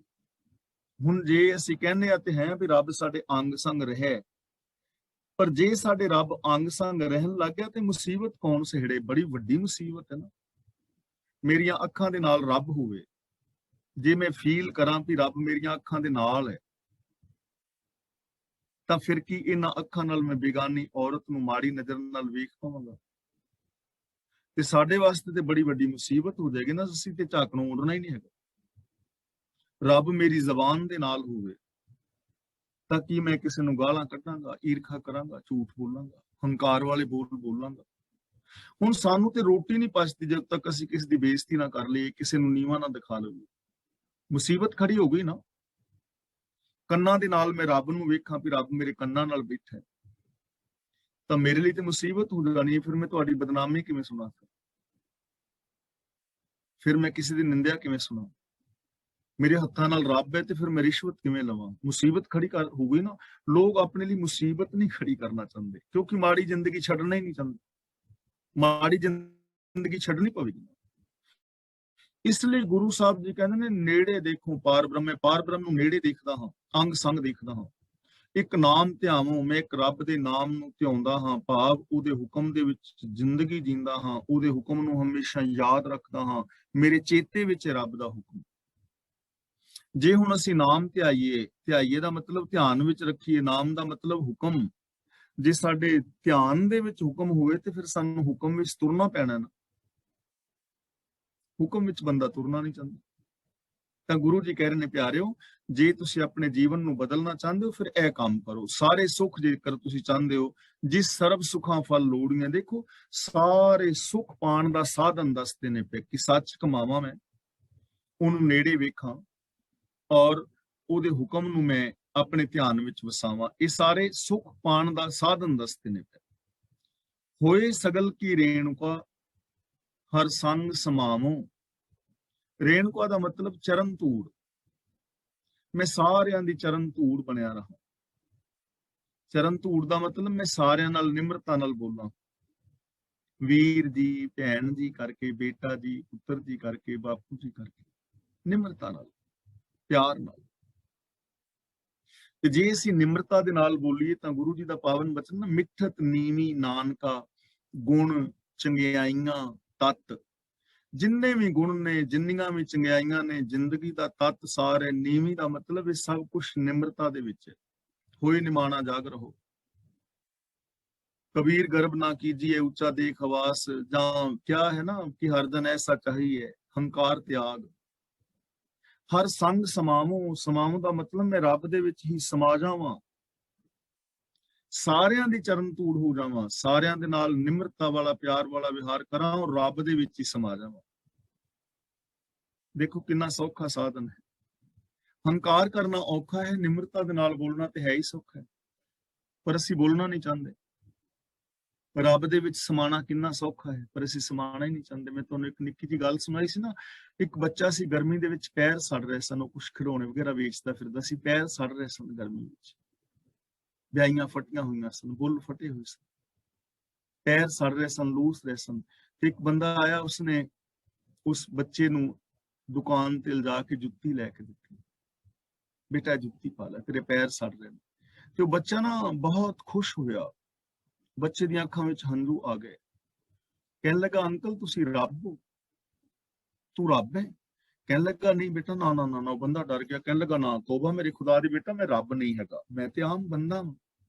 ਕਹਿੰਦਾ, ਫਿਰ ਤੂੰ ਰੱਬ ਦਾ ਮਿੱਤਰ ਹੋਏਗਾ, ਰੱਬ ਦਾ ਫਰੈਂਡ ਹੈ ਤੂੰ? ਕਹਿਣ ਲੱਗਾ, ਨਹੀਂ ਮੈਂ ਰੱਬ ਦਾ ਫਰੈਂਡ ਨਹੀਂ। ਕਹਿਣ ਲੱਗਾ, ਨਹੀਂ ਅੰਕਲ ਤੂੰ ਰੱਬ ਦਾ ਫਰੈਂਡ ਹੈ, ਝੂਠ ਬੋਲ ਰਿਹਾ, ਤੂੰ ਰੱਬ ਦਾ ਫਰੈਂਡ ਹੈ। ਕਹਿੰਦਾ, ਕਿਉਂ, ਤੈਨੂੰ ਕਿਵੇਂ? ਕਹਿਣ ਲੱਗਾ, ਕੱਲ ਮੈਂ ਰੱਬ ਅੱਗੇ ਅਰਦਾਸ ਕਰ ਰਿਹਾ ਸਾਂ ਵੀ ਰੱਬਾ ਮੇਰੇ ਪੈਰ ਸੜਦੇ ਨੇ, ਮੈਨੂੰ ਜੁੱਤੀ ਲੈ ਦੇ। ਤੇ ਫਿਰ ਤੂੰ ਰੱਬ ਦਾ ਫਰੈਂਡ ਹੈ, ਰੱਬ ਨੇ ਆਪਣੇ ਫਰੈਂਡ ਨੂੰ ਭੇਜਿਆ ਹੋਵੇਗਾ ਨਾ, ਤਾਂ ਮੈਨੂੰ ਅੱਜ ਜੁੱਤੀ ਮਿਲੀ ਹੈ। ਦੇਖੋ ਰੱਬ ਦਾ ਫਰੈਂਡ ਹੋਣਾ ਕਿੰਨਾ ਸੌਖਾ ਹੈ। ਤੂੰ ਬੰਦਾ ਆਪਣੀਆਂ ਅੱਖਾਂ ਵਿੱਚ ਹੰਝੂ ਲੈ ਕੇ ਚਲਾ ਗਿਆ ਔਰ ਸੋਚਦਾ ਜਾ ਰਿਹਾ ਕਿ ਰੱਬ ਦਾ ਫਰੈਂਡ ਹੋਣਾ ਕਿੰਨਾ ਸੌਖਾ ਹੈ ਨਾ। ਲੇਕਿਨ ਬੰਦਾ ਹੋਣਾ ਹੀ ਨਹੀਂ ਚਾਹੁੰਦਾ, ਸਗਲ ਕੀ ਰੇਣੂਕਾ ਹੋਣਾ ਹੀ ਨਹੀਂ ਚਾਹੁੰਦਾ। ਅਸੀਂ ਤਾਂ ਉੱਤੇ ਚੜ ਕੇ ਬਹਿਣਾ ਚਾਹੁੰਦੇ ਹਾਂ, ਸਿਰ ਦੇ ਉੱਤੇ, ਕਿਸੇ ਦੇ ਸਿਰ ਤੇ, ਪੈਰਾਂ ਵਿੱਚ ਬਹਿਣ ਦਾ ਤਾਂ ਸਵਾਲ ਹੀ ਨਹੀਂ। ਇਸ ਲਈ ਕਿੰਨਾ ਸੌਖਾ ਸਾਧਨ ਹੈ ਕਿ ਅਸੀਂ ਨਿਮਰਤਾ ਭਰਿਆ ਮੈਂ ਸਾਰਿਆਂ ਦੇ ਨਾਲ ਵਰਤਾਵ ਕਰਾਂ ਔਰ ਮੈਂ ਰੱਬ ਦੇ ਅੰਦਰ ਸਮਾ ਕੇ ਰੱਬ ਵਰਗਾ ਹੀ ਹੋ ਜਾਵਾਂ। ਦੁੱਖ ਨਾ ਦੇਈ ਕਿਸੇ ਜੀ ਪਤ ਸਿਉ ਕਰ ਜਾਵਾਂ। ਦੇਈ ਨਹੀਂ ਪੜਨਾ, ਦੇਈ ਮੈਂ ਦੇਵਾਂ। ਦੁੱਖ ਨਾ ਦੇਈ ਕਿਸੇ ਜੀ, ਮੈਂ ਕਿਸੇ ਵੀ ਜੀਵ ਨੂੰ ਦੁੱਖ ਨਾ ਦਿਆਂ। ਮੈਂ ਕਿਸੇ ਵੀ ਜੀਵ ਨੂੰ ਦੁੱਖ ਨਾ ਦਿਆਂ, ਕਿਸੇ ਇਨਸਾਨ ਨੂੰ, ਇਸਤਰੀ ਨੂੰ, ਪੁਰਸ਼ ਨੂੰ। ਮੇਰੇ ਬੋਲਾਂ ਤੋਂ ਕਿਸੇ ਨੂੰ ਦੁੱਖ ਨਾ ਹੋਵੇ, ਮੇਰੇ ਬਿਹੇਵੀਅਰ ਤੋਂ ਦੁੱਖ ਨਾ ਹੋਵੇ, ਮੇਰੀ ਸੋਚ ਤੋਂ ਕਿਸੇ ਨੂੰ ਦੁੱਖ ਨਾ ਹੋਵੇ। ਮੈਂ ਯਤਨ ਕਰਾਂ ਸੁੱਖ ਦੇਣ ਦਾ, ਪਰ ਜੇ ਮੈਂ ਸੁੱਖ ਦੇਣ ਜੋਗਾ ਨਹੀਂ, ਘੱਟ ਤੋਂ ਘੱਟ ਦੁੱਖ ਤੇ ਨਾ ਦਿਆਂ ਨਾ। ਇੰਨਾ ਤਾਂ ਅਸੀਂ ਕਰ ਸਕਦੇ ਹਾਂ। ਅਸੀਂ ਇੱਕ ਦੂਜੇ ਦੀ ਹੈਲਪ ਨਹੀਂ ਕਰ ਸਕਦੇ, ਸਪੋਰਟ ਕਿ ਸਾਡੇ ਕੋਲ ਨਹੀਂ ਸਾਧਨ, ਅਸੀਂ ਸੁੱਖ ਨਹੀਂ ਦੇ ਸਕਦੇ, ਤਾਂ ਇੰਨਾ ਤਾਂ ਕਰ ਸਕਦੇ ਹਾਂ ਨਾ ਕਿ ਅਸੀਂ ਕਿਸੇ ਨੂੰ ਦੁੱਖ ਨਾ ਦੇਵੀਏ, ਭੈੜੇ ਬੋਲ ਹੀ ਨਾ ਬੋਲੋ ਕਿਸੇ ਨੂੰ, ਕਿਸੇ ਦੀ ਨਿੰਦਿਆ ਹੀ ਨਾ ਕਰੋ, ਕਿਸੇ ਨੂੰ ਮਾੜੇ ਬੋਲ ਬੋਲ ਕੇ ਉਹਦਾ ਦਿਲ ਹੀ ਨਾ ਦੁਖਾਓ। ਇੰਨਾ ਤਾਂ ਕਰ ਸਕਦੇ ਹਾਂ। ਦੁੱਖ ਨਾ ਦੇਈ ਕਿਸੇ ਜੀ, ਮੈਂ ਕਿਸੇ ਜੀਵ ਨੂੰ ਦੁੱਖ ਨਾ ਦੇਵਾਂ। ਪਤ ਸਿਉ ਕਰ ਜਾਵਾਂ, ਤੇ ਮੈਂ ਇੱਜ਼ਤ ਦੇ ਨਾਲ ਆਪਣੇ ਘਰ ਚਲਾ ਜਾਵਾਂ, ਪ੍ਰਭੂ ਦੀ ਹਜ਼ੂਰੀ ਵਿੱਚ ਚਲਾ ਜਾਵਾਂ ਇੱਜ਼ਤ ਦੇ ਨਾਲ। ਦੇਖੋ ਕਿੰਨਾ ਸੌਖਾ ਸਾਧਨ ਹੈ ਕਿ ਮੈਂ ਕਿਸੇ ਨੂੰ ਦੁੱਖ ਨਾ ਦਿਆਂ ਤੇ ਇੱਜ਼ਤ ਦੇ ਨਾਲ ਰੱਬ ਦੇ ਘਰ ਵਿੱਚ ਚਲਾ ਜਾਵਾਂ। ਹੁਣ ਇਸ ਤੋਂ ਸੌਖਾ ਸਾਧਨ ਹੋਰ ਕੀ ਹੋ ਸਕਦਾ ਰੱਬ ਨੂੰ ਮਿਲਣ? ਅਖੀਰ ਵਿੱਚ ਕਹਿ ਰਹੇ ਨੇ, ਪਤਿਤ ਪੁਨੀਤ ਕਰਤਾ ਪੁਰਖ ਨਾਨਕ ਸੁਣਾਵੋ। ਤਾਂ ਗੁਰੂ ਪਾਤਸ਼ਾਹ ਜੀ ਕਹਿੰਦੇ ਨੇ, ਮੈਂ ਹੋਰਨਾਂ ਨੂੰ ਵੀ ਦੱਸਾਂ। ਨਾਨਕ ਸੁਣਾਵੋ ਦਾ ਮਤਲਬ ਮੈਂ ਦੂਜਿਆਂ ਨੂੰ ਵੀ ਸੁਣਾਵਾਂ, ਦੱਸਾਂ। ਕੀ ਦੱਸਾਂ? ਪਤਿਤ ਪੁਨੀਤ ਕਰਤਾ ਪੁਰਖ ਜੀ, ਜੋ ਕਰਤਾ ਹੈ, ਪੁਰਖ ਦਾ ਮਤਲਬ ਜੋ ਆਪਣੀ ਕਿਰਤ ਵਿੱਚ ਸਮਾਇਆ ਹੋਇਆ ਹੈ, ਉਹ ਪਤਿਤਾਂ ਨੂੰ ਪੁਨੀਤ ਕਰਨ ਵਾਲਾ ਹੈ, ਵਿਕਾਰਾਂ ਵਿੱਚ ਡਿੱਗਿਆਂ ਨੂੰ ਬਚਾਉਣ ਵਾਲਾ ਹੈ, ਪਾਪੀਆਂ ਨੂੰ ਪੁੰਨੀ ਕਰਨ ਵਾਲਾ ਹੈ, ਧਰਮੀਆਂ ਨੂੰ ਧਰਮੀ ਬਣਾਉਣ ਵਾਲਾ ਹੈ, ਨੀਵਿਆਂ ਨੂੰ ਉੱਚਾ ਕਰਨ ਵਾਲਾ ਹੈ, ਅਵਗੁਣਾਰਿਆਂ ਨੂੰ ਗੁਣਵਾਨ ਬਣਾਉਣ ਵਾਲਾ ਹੈ, ਪਤਿਤਾਂ ਨੂੰ ਪਾਵਨ ਕਰਨ ਵਾਲਾ ਹੈ, ਢਹਿੰਦੀ ਕਲਾ ਵਾਲੇ ਨੂੰ ਚੜ੍ਹਦੀ ਕਲਾ ਵਿੱਚ ਲਿਜਾਣ ਵਾਲਾ ਹੈ ਪ੍ਰਭੂ, ਪਾਪਾਂ ਨੂੰ ਖਤਮ ਕਰਨ ਵਾਲਾ ਹੈ। ਇਹ ਗੱਲ ਮੈਂ ਲੋਕਾਂ ਨੂੰ ਵੀ ਸੁਣਾਵਾਂ, ਲੋਕਾਂ ਤੱਕ ਵੀ ਪਹੁੰਚਾਵਾਂ। ਤਾਂ ਇਹ ਫਰਜ਼ ਸਾਨੂੰ ਵੀ ਨਿਭਾਉਣੇ ਚਾਹੀਦੇ ਕਿ ਅਸੀਂ ਰੱਬੀ ਰਜ਼ਾ ਦੇ ਅੰਦਰ ਤੁਰੀਏ, ਰੱਬੀ ਰਜ਼ਾ ਦੇ ਅੰਦਰ ਅਸੀਂ ਜ਼ਿੰਦਗੀ ਗੁਜ਼ਾਰੀਏ ਔਰ ਪ੍ਰਭੂ ਦੇ ਅੰਦਰ ਲੀਨ ਹੋ ਕੇ ਅਸੀਂ ਉਸ ਪ੍ਰਭੂ ਵਰਗੇ ਹੋ ਕੇ ਜੀ ਸਕੀਏ ਔਰ ਇਹ ਗੱਲਾਂ ਦੁਨੀਆ ਦੇ ਕੋਨੇ-ਕੋਨੇ ਤੱਕ ਪਹੁੰਚਾਉਣ ਦਾ ਯਤਨ ਕਰੀਏ। ਮੈਂ ਇੱਥੇ ਖਿਮਾ ਦਾ ਜਾਚਕ ਹਾਂ ਜੀ। ਹੁਣ ਜੇ ਕਿਸੇ ਵੀਰ ਭੈਣ ਨੇ ਕੋਈ ਅੱਜ ਦੀ